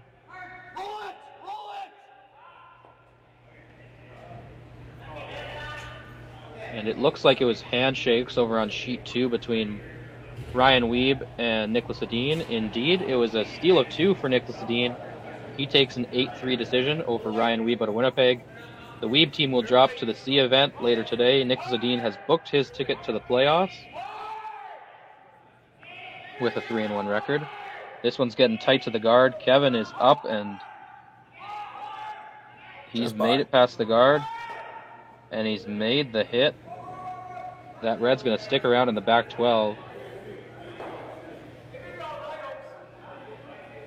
Great sweep by Colton Flash and Dan Marsh on that one. Yeah, that was about as close as you can get, but those sweepers held it up. As much as you can ask for. Yannick seems to be seeing that they can get to this yellow and at least push it out of shot rock, maybe. If not, kill it completely.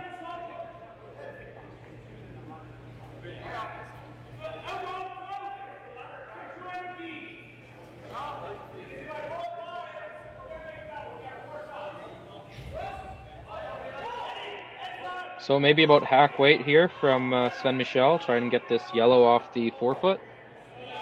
Yeah, that center guard's real high, and I think they have a really good chance at sitting right behind that center guard and still being able to kill this yellow. Maybe not all the way out because there are those reds in the back rings, but possibly sit 2 if they can get a little lucky here. Sven seems to have some issues with the ice in front of him. But he'll settle in now and release this rock.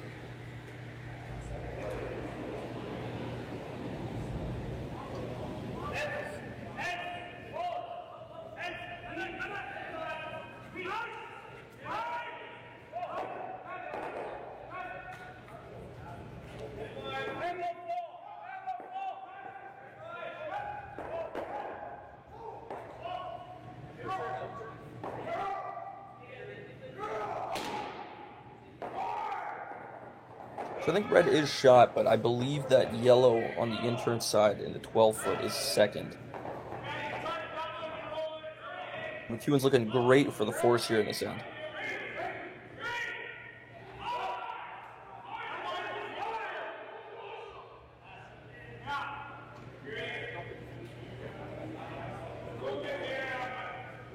McEwen looks like he'll play the easy conservative shot, nice little hit and roll on that red just behind the center guard.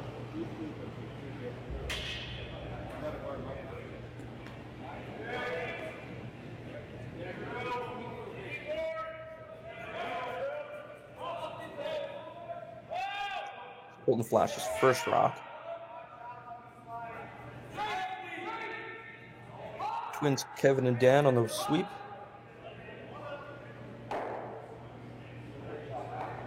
Come down with a little roll to the inside, but not quite enough to get fully buried. I don't think even edge on edge, so Schwaller will have another chance to get rid of this rock and try and get behind that center.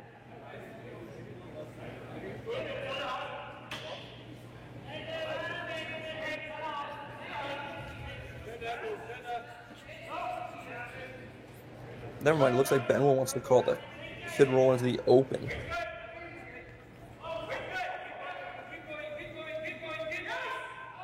Possibly a better chance of not getting forced here by putting one of your own rocks behind the center guard.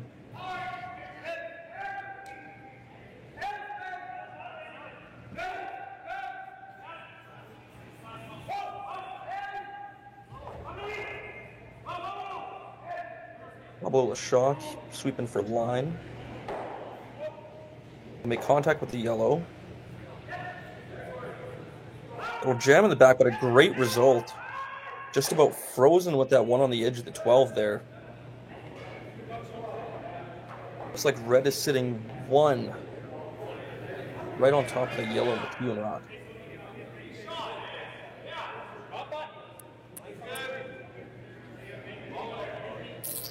So battle for McEwen here now. Still wants to keep that force on, but it's tough to get rid of. To get rid of that red, still keep that yellow around.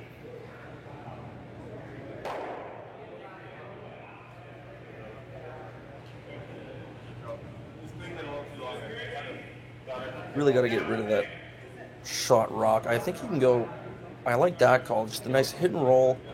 Even if you kill your own yellow, hit the red, roll behind the center. Even if you back house, probably either forces Schwaller to throw the draw, or he'd have to peel the center guard.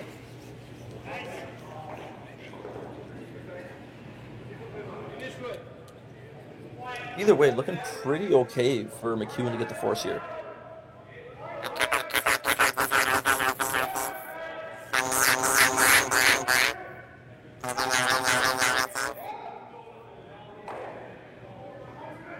Sorry, Josh, just having some technical difficulties with his mic right now.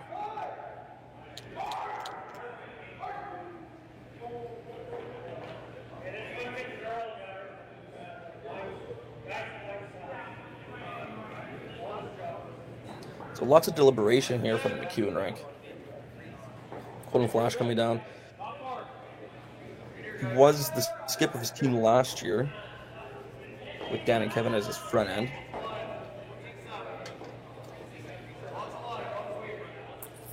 But Mike and Colton looking at all their options here, trying to figure out the best way to put on the force.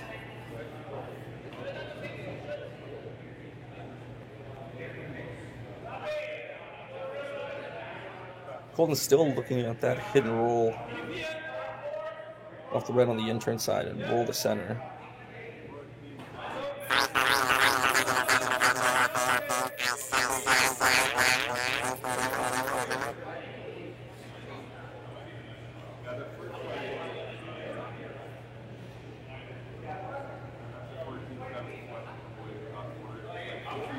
And it looks like they decided on the draw. So draw to just bite the top 8, the outturn side.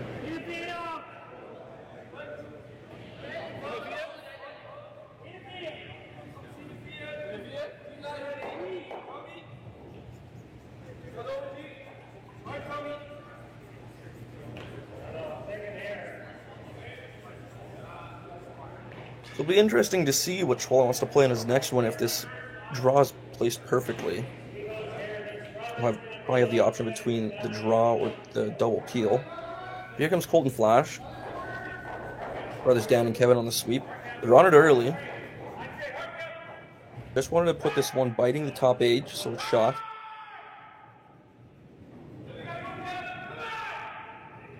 Really got to go for line here if they want to get by that guard.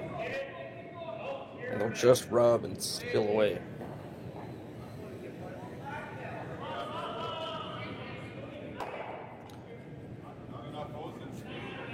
So a couple options here for Schwaller, but it looks like they'll elect to play the draw.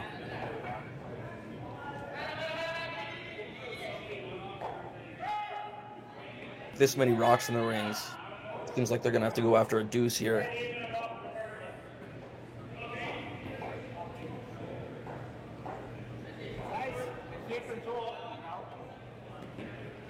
All right, apologies for the technical difficulties. Am I back, James? Yeah, you're good. All right.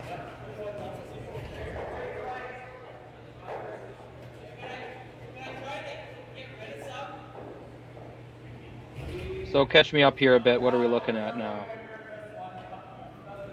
Well, there's 4 rocks in the rings, and Colton Flash just rubbed on a guard when he's trying to draw to the top 8 to be shot.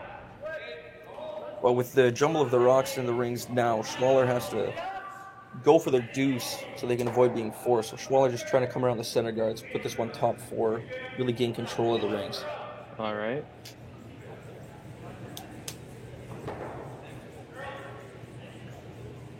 It was a deuce and 7 from Corey Dropkin to take a 4-3 lead over Kevin Cooey, heading home in the 8th. Cooey will have the hammer over there.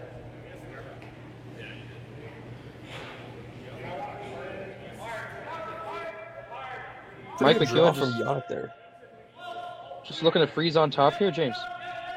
I think they're playing the tap back, Try to leave some backing there so that maybe they can still...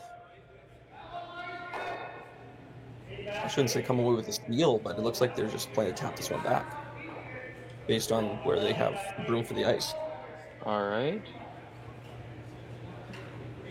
Mike McEwen about to throw his first of the 7th end.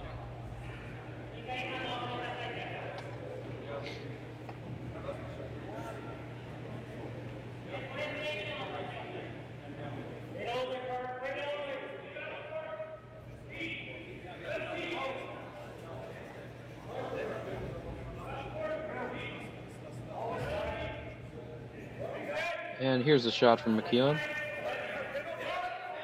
Marsh and Flash on the sweep early.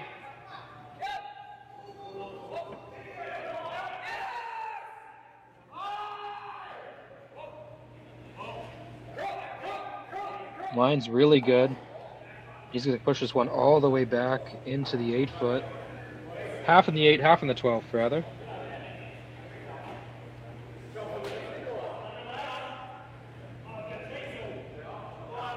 Shot rock McEwen.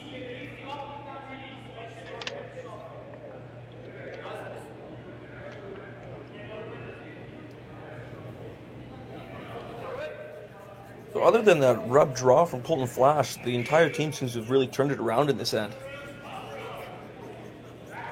Yeah, this is a big end for the team. They've had a bit of an on and off game so far, but a big end here can go a long way to determining who's going to win this game. And it's not even really a score that McEwen needs. A force here is an excellent outcome for this team out of Saskatoon. Yeah, Schwaller really in control here in the 7th end. If they're faced with a potential Mike McEwen steal of 1 and they don't see a way for them to get 2, I wouldn't be surprised to see him throw it away. That's very true. It's an age-old question now with the 5-rock rule, no tick rule, especially in these WCT events. Would you rather be down 1 with the hammer or up 1 without? And I think the consensus generally is down 1 with.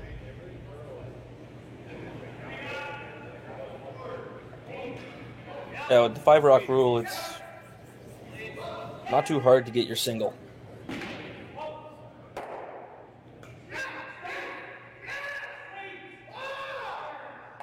It was an error on the score line from sheet A, Laycock and Brunner.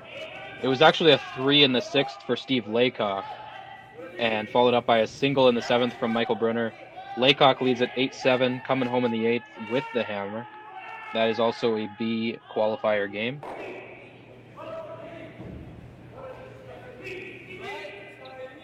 This is Benoit Schwartz trying to come around everything for shot rock here. And he's going to get there.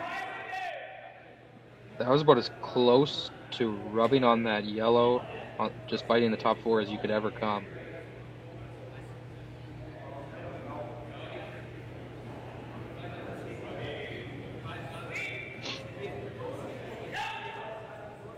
Tough call from McEwen here. The good news, like we said, is McEwen doesn't need to steal here. No, but if you're looking at the soft weight come around center guard, yellow, red. I was about to say, if McEwen freezes to that red, I think that's where you have to get it. Duplicate that shot, but on the other side of the sheet. If you just follow him down and freeze on top, Benoit plays it the other way, he gets his deuce. And it's tough to come back down 2 in the 8th.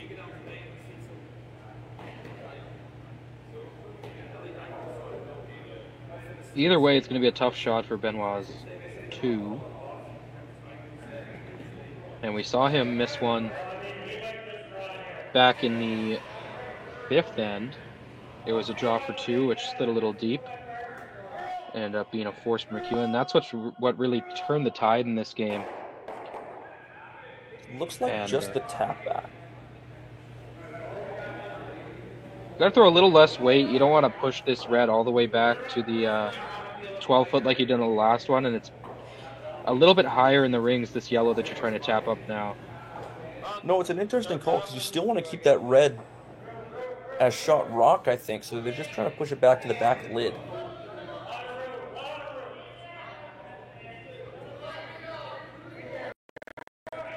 Very precise shot here coming up from Mike McEwen. So here he is, Mike McEwen, with his last rock in the 7th end.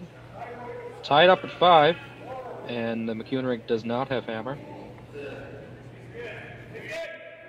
Trying to tap this yellow up to sit a little bit closer to that red. Maybe tap the red shot rock back a touch.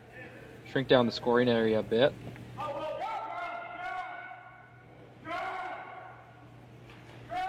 Golden Flash has got to curl this. You're going to nick this in. Shrink down the scoring area quite a bit. And a really good shot. Block that in-turn draw. Is the slash double, possibly triple there for a handful? That's my question, is did he leave something for Benoit's last, excuse me.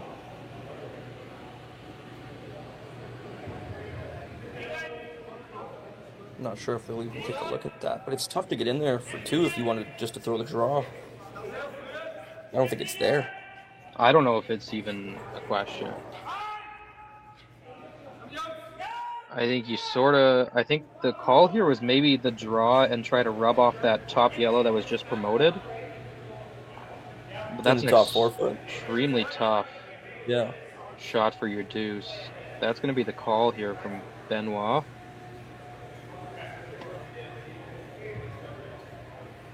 I personally would have liked to see them throw the slash double here. I feel like that's a for sure 2, and it's not. It doesn't seem like that too high difficulty for a guy like Benoit Schwartz. But, I mean, you miss it by a couple inches, and it's a steal or 2. True. Benoit believes in this shot. He's going to let it go. His last in the 7th end, tied at 5 with the hammer for this team out of Geneva, Switzerland, and it's Pablo Lachat on the curl early.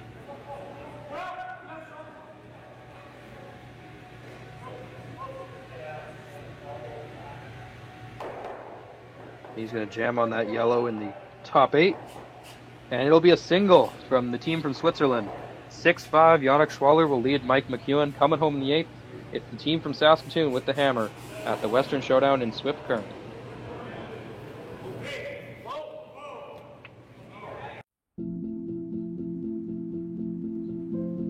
I've been farming on my own right for 40 years now, I think. It's a very wholesome enterprise. You have very, very busy periods when you have to go hard. So many of our windows are so tight that you just can't afford to miss a couple days of seeding. When a producer places their trust in us, that when it's time for them to be able to make their living, we're going to be there. That's a tremendous responsibility that is not a one-day-a-year thing, right? In order to actually deliver on that, you have to build your processes, and you have to build your team, and you have to have a mindset of operational excellence, because there's a lot of things that can go wrong. And it's our job to make sure that they don't go wrong. Or if they do go wrong, that we can fix it before it affects our customer.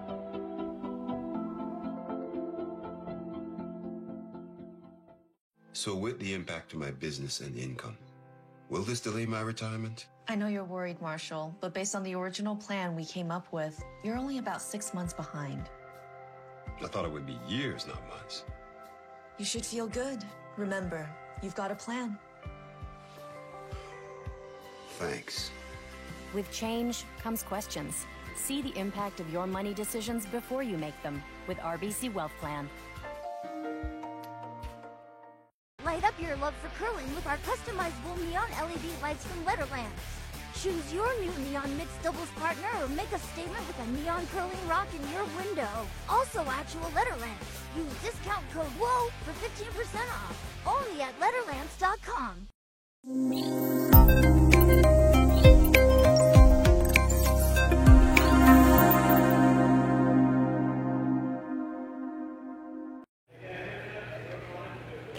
Welcome back to Draw 13 of the Nutrien Ag Solutions Western Showdown here at the Innovation Credit Union iPlex in Swift Current, Saskatchewan. It's a 6-5 lead that Yannick Schwaller of Geneva, Switzerland holds over Saskatoon's Mike McEwen, coming home here in the 8th end. It was a force very well pulled off by the Mike McEwen rink in the 7th that gave them this opportunity, and in a game where they've been chasing the majority of it, a deuce wins them the game here. James, why don't you talk to us a little bit about that 7th end? Yeah, it was an interesting end. Nobody wants to come away with just a single point, no matter who it is. So both teams were playing extremely precise to try to get the other one to score. Mike McEwen having the hard shot on his last to push Schwaller to be shot to kind of force, but still force him to a very hard shot for 2. Ended up doing just that. I thought Schwaller might have had a slash double, possibly triple, that would have put him probably in for the win, but decided to go for the hard in-turn draw, chisel off one of the McEwen rocks for 2. Ended up being a little bit off the mark and getting forced. So McEwen right back in this after having a tough game, having a great 7th end with all the momentum now, I think, to really try and put this one away. Yeah, big opportunity for McEwen here. Side note, on sheet 5, it was handshakes between Ryland Kleider and Marco Hosley of Switzerland. It was an 8-2 final after a steal of 2 in the 7th from Ryland Kleider. That will send Ryland Kleider into a C qualifier later today. We'll keep you updated as the rest of the games finish up on the ice today here in Draw 13. As we've been all day, I'm Josh Usick alongside James Owens, calling this game for you through curlingzone.com. As we enter second rocks, this is Kevin Marsh.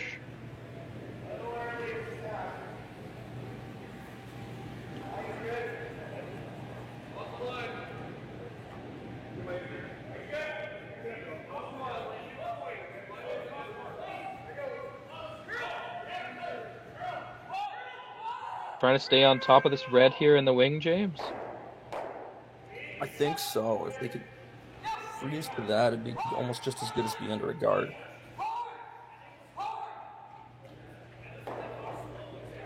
Great man. Solid shot from Kevin.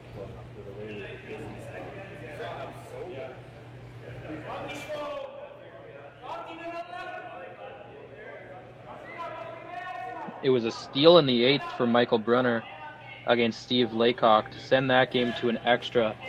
That game has been an absolute track race. They're tied up at 8 going into an extra end on sheet 1.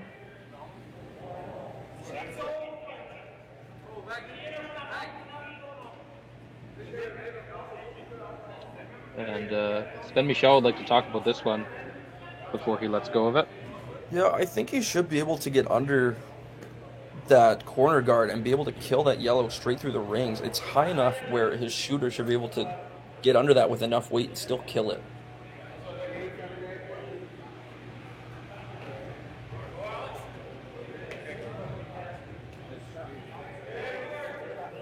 Sort of in the same spot all game, we've seen rocks take off as well, so that could help them even more on this shot. It's true. We are up to 231 viewers on Curling Zone's YouTube channel. If you're coming from other games, watching the ending of this one, thanks for joining us. We've had a very back and forth game here. Mike McEwen's trailed the whole way, but had a chance to pull off the win in the 8th coming home here. Another shot they're looking at is the double. You could almost just nose that yellow on the tee line. Maybe a touch inside the nose. And yeah, probably gets rid of both 2, yellows. yeah. Lose your back red, but doesn't really matter too much being up 1 in the 8th end here.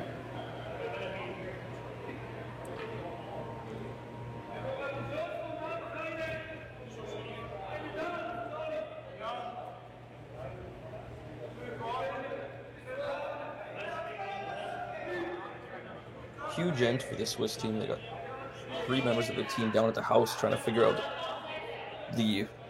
their own 4th rock at the end.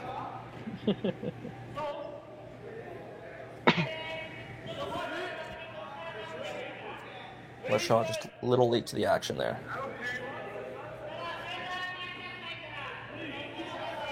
So it looks like come to a decision. Soft weight. Yeah. Soft weight out turn. Try to kill that yellow. Maybe just move some rocks around.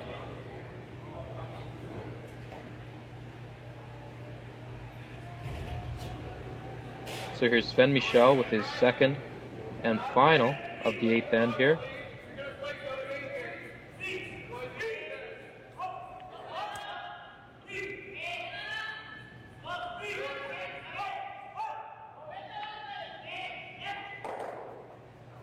He's going to jam it right on that right on that third shot, red, sorry. But it will leave the Schwaller team sitting 2. McEwen with the decision to make. You can make that hit and roll right behind the corner, and those yellows are starting to pile up behind that corner guard there. If especially if Kevin Marsh can make this one. Yeah, it'll be interesting to see when McEwen wants to start attacking that one in the forefoot. You know, he'll eventually have to go after it if he wants to win this game. It's an interesting point. He's taking a look at that one in the forefoot now. And we've got Yannick trying to stay loose in the upper right-hand corner there.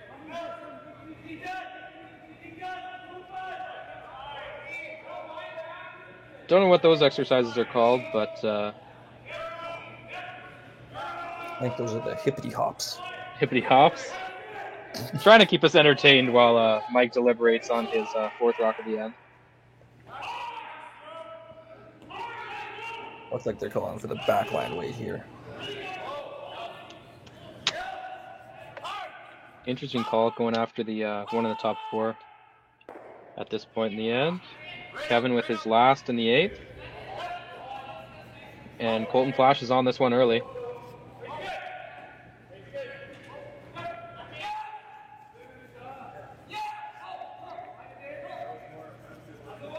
Curling it now. He's got a good chunk of it and is going to push it all the way through the rings. Leaves McEwen sitting 1st, 3rd, and 4th now. 1 load red in the rings. As Yannick Schwaller heads down for his first of the 8. Just a hit and roll under center here, hey James? Yeah, McEwen got a little unlucky. They rolled away just a little bit too much, and it makes this hit and roll right back under center a little bit easier. And they might be able to get perfectly under on this shot from Yannick here.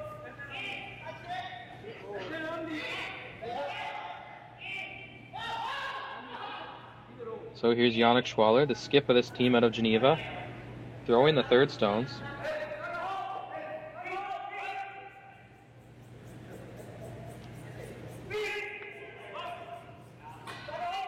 Hard for long.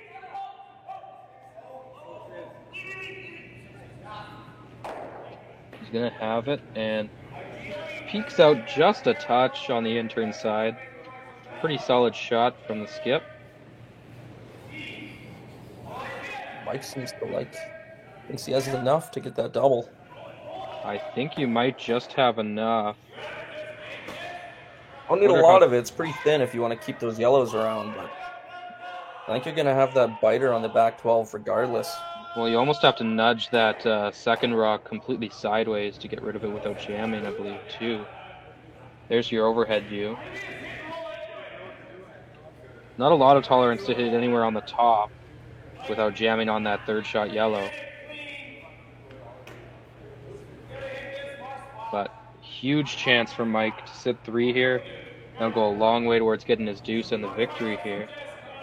Coming home in the 8th.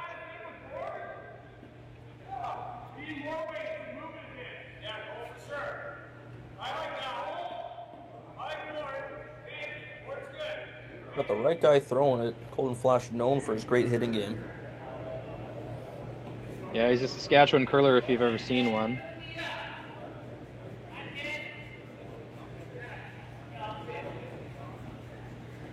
And here it is. Colton Flash's first here in the 8th end. His team is down by 1 with the hammer. He's going after it with a soft weight. And they're on it now. It's really starting to curl now. Just gets by the guard and rolls on top of that red. I believe red is shot rock. Looks like it, and not a great spot for that yellow. It's anywhere touching that yellow with weight, that red's going straight back onto that third shot yellow and not going anywhere. Maybe pulled the string on that one, James, just a little bit lighter than Mike expected. Yeah, I was thinking they could have thrown a little bit more weight at that, but they were trying to play it really delicately, and that side of the ice has fooled both teams a lot all game. Maybe only had a thin quarter of it from the hack.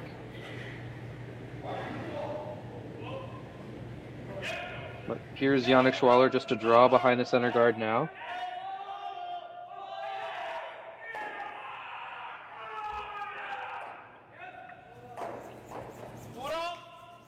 This will be Yannick's final rock of the 8th end.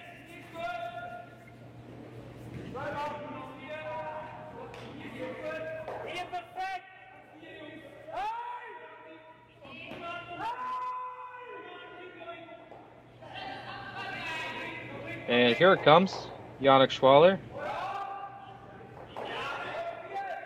Trying to come right around that center guard and sit 2.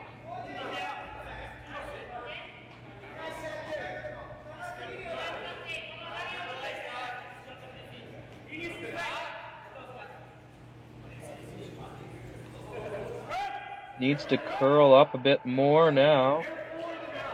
And is going to sit for third shot, I believe, there. Yeah, didn't a little get a lot bit of light. finish there. It looked like it slowed down a lot as it come down. Definitely not what... In the 8th end here, that slide path comes into play, and that's the most we've seen it this game. Yeah, that was a little beyond the tolerance there for Yannick Schwaller. It'll still be red only sitting the 1.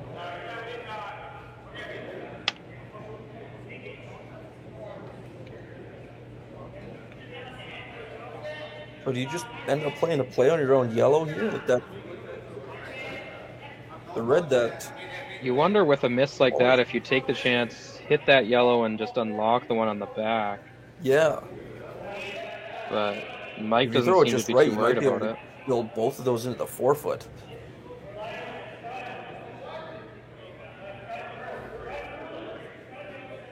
Team deciding to come down and talk over this last one. Mike seems to be concerned a little about that red center guard at the top there.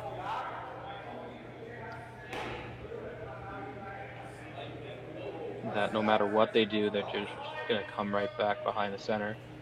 It was a single for Kevin Cooey in the 8th end against Corey Dropkin. That's a C event game. They are headed to an extra end. Corey Dropkin of Duluth, Minnesota, USA will have the hammer coming home, or in the extra rather. That's a game of 2 teams in the C event early that you normally don't see fighting for their lives this early in the event.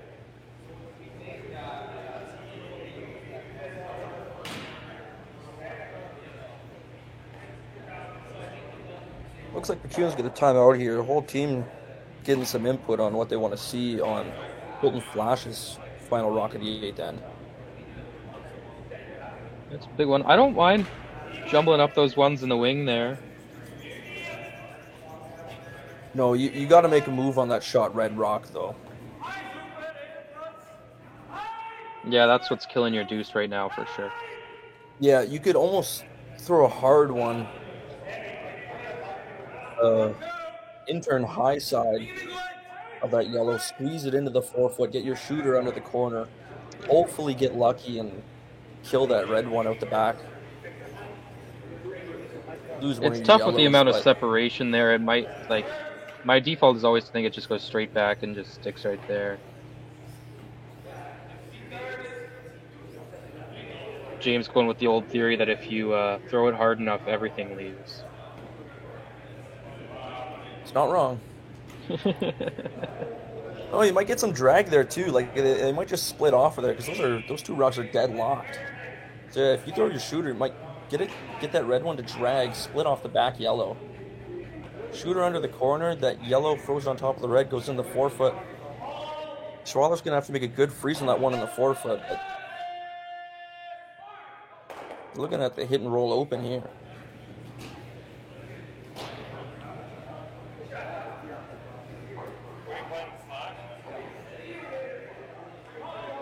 They seem to have the decision. Colton's rolled up the sleeves for this one, so you know he's ready to go. Back line, a heavy draw weight, looks like.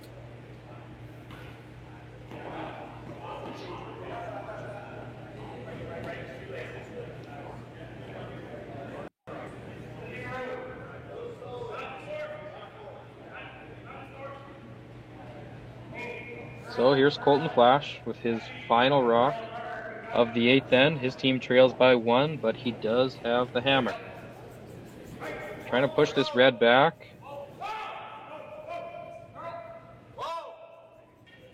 This is Dan Marsh on the curl.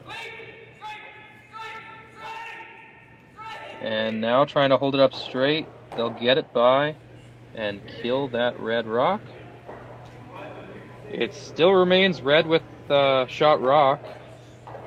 But Mike McEwen's seen 2, 3, 4, and 5th shot.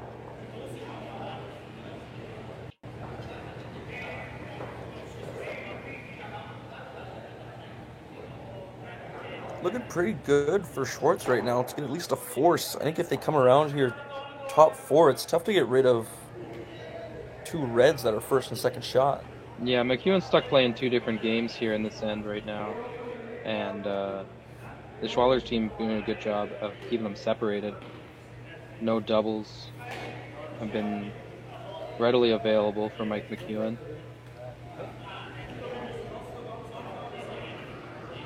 And they'll look to come right around that center guard and the one that Colton Flash just threw.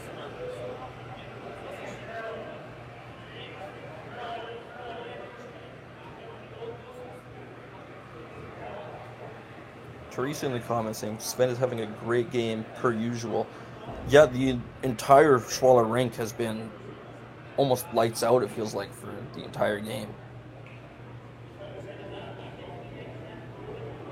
Yeah, it's been a solid game and definitely one that you're a little bit frustrated with if you're the Schwaller team, maybe, with the control you've had at a lot of the ends. And just a couple key misses that have kept McEwen in this game, and some would say has the game in his hands with Hammer coming home in the 8th, but the way this end's shaping up, he might not have it for long. Well, bounce back end after that 7th for the Schwaller for sure.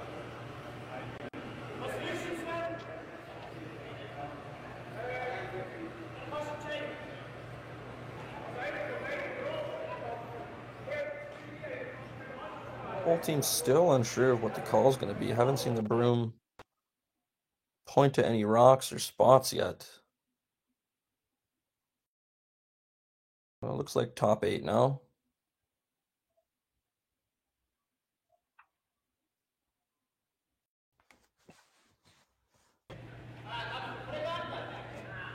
There we go, we got our sound back there. And yeah, the out-turn draw around everything. Try and sit there for shot 1 and shot 2. Yeah, getting this one shot rock or second shot is a must on this. Otherwise, Mike will have an out to really take control of this end in this game. Yep. You saw Yannick pull the string a bit on his last. Benoit Schwartz with his first in the 8th end here. He needs to get to shot rock. Just sit 2 and might have grabbed something and just stopped. Yeah, that one is not even close. That'll be a hog rock from Benoit Schwartz. Wow. Now we've Huge got a turn of opportunity events for here. McEwen. Yeah, that might be A bit of a death blow to the Schwaller team. That was shocking.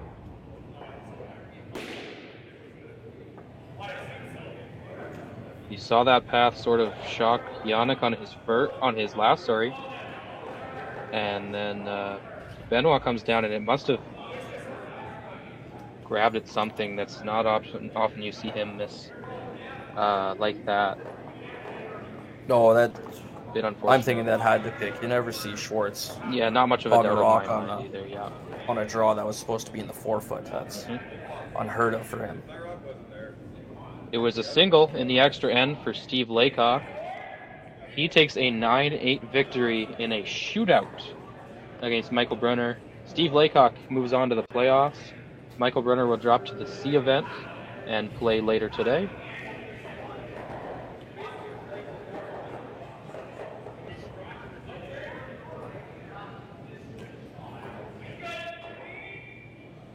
So McEwen with an opportunity here to lie a bunch. Doesn't look easy. Once again, seems like almost this entire end, both teams have come together on every shot to determine what's the best case scenario. Yeah, we talked about this this yellow that's dead frozen on that red at the top. We talked about it as soon as it was thrown. That was in a bit of a difficult spot, leaving that red dead set to jam, but sort of in a spot now where you really want to get rid of it, or at least push it back into a spot where you can sit two and really force Benoit to have to make a double, or he loses the game, really, if it's there. Mike really getting down and looking at those angles now. A good hard look at it. If you're down at the it looks like he's Swift Current queuing it Club, up to. I think he's taking a look at this to maybe get that red to drag. As I said before, hopefully get it over the top, but and lie a bunch here and leave Benoit Schwartz with a tough shot on his next one to try and keep his team in it. We'll see exactly where it ends up. I was about to say, if you're at the Swift Current Curling Club right now and would like to bring Mike McEwen a magnifying glass so we can get those angles down perfectly, feel free.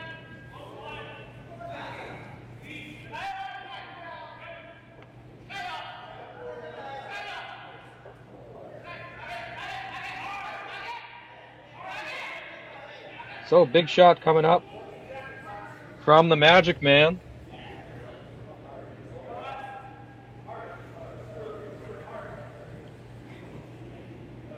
Trying to pull something out of a hat here and come away with a win here in this game. Mike McEwen's first in the 8th end coming up right here. He leads this one, or he trails this one 6-5, in the 8th with the hammer. An opportunity to sit a couple at least here.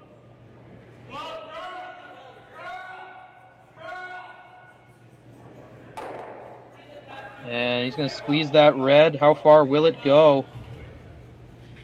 And it'll go right out of play, and it's McEwen sitting 4 as Benoit Schwartz has 1 rock left. Wow. Yeah, they got that red one to drag just enough to get over the top there. Great call, beautifully thrown. But it does leave Benoit with an out. He needs to make a perfect freeze here. And you got to think that hogged rock on his last is in the back of his head. Can't really put this one in a real great spot. You know, you got to be at least second shot here, but no matter what, I think Mike's going to be able to use that yellow in the top 8 to run it in. Yeah, not a lot of tolerance at all here for Benoit. He knows the call, it's obvious. He knows what he needs.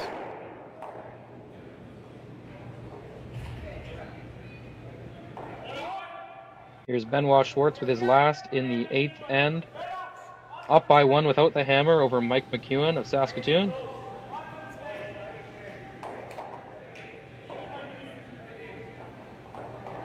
Sweepers off it around the hog line. And this one looks like it might slide a bit. Kevin Marsh up there he'll sit for shot rock for the moment being, but that should be about as given a shot as Mike McEwen's had all day. It looks like he should have about a third of that from the hack. Get rid of that red and you win the game. And what a turnaround from this Mike McEwen team, who was chasing for the good the first half, maybe even a touch more of this game. To come back, it definitely felt like control for almost every end. And just a couple of those key misses from the skip rocks. You know, in this end, it was the hog rock that must have grabbed something from Schwartz, and you know, he had a heavy draw in one of the ends for a possible deuce, and now Mike McEwen looking at making this red go away for the win. It was a deuce for Carson Sturmey in the 8th over on sheet 6. He takes a 6-5 victory over Riku Inigasawa. The Japanese rink will go home with a 1-3 finish. Carson Sturmey will play in a C qualifier later today. And now Mike McEwen. Final rock in the 8th with hammer down by 2.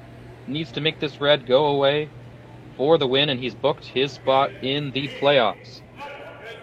Colton Flash on it early.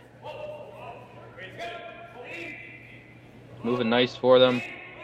Getting clean's always a good sign. Hard now. They get by the guard with room. Push this red back and chop that up as a win for Mike McEwen. It's a 5 spot in the 8th end. He'll take this one by a final score of 10-6. A score that is not indicative of how close this game was. And Mike McEwen books his spot to the playoffs. Yannick Schwaller will have a date with Riley Kleider in the C event later tonight. Thank you for watching. Your final score on curlingzone.com. Mike McEwen 10, Yannick Schwaller 6.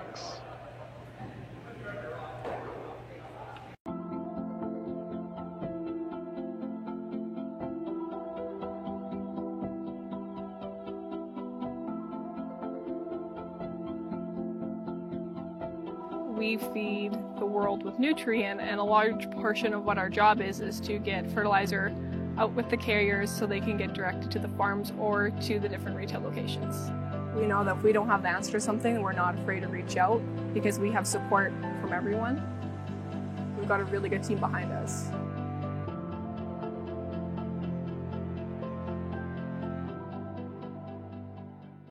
SaskTel Be Kind Online wants to stop cyberbullying. Want in on the action?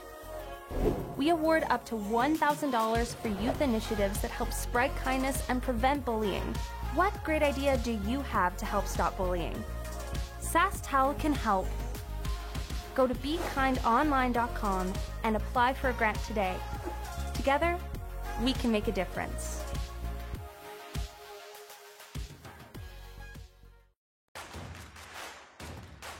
Imagine being able to stream every curling game from every sheet from any event, be it your Wednesday league game, bonspiel, or corporate event.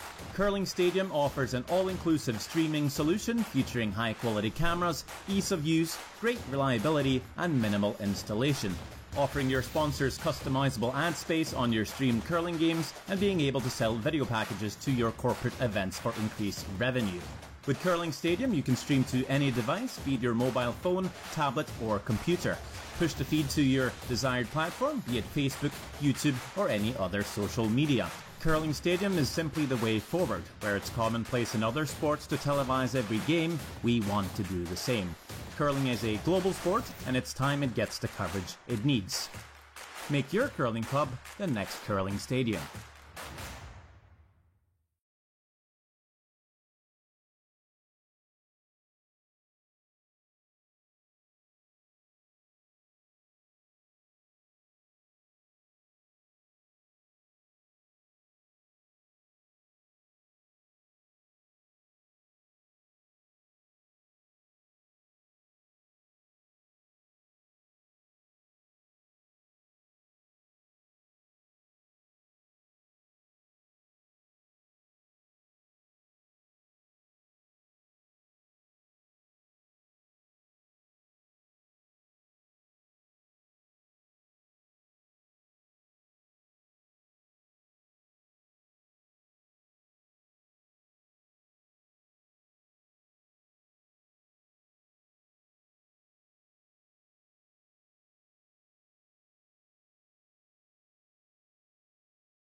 Hello, everyone, and welcome to the 2023 Nutrien Ag Solutions Western Showdown, the largest international curling event in Canada this season. We're so glad you decided to join us to watch some of the top teams from around the world participate in this event. My name is Jesse Hamonic, and I'm the Vice President and Country Head of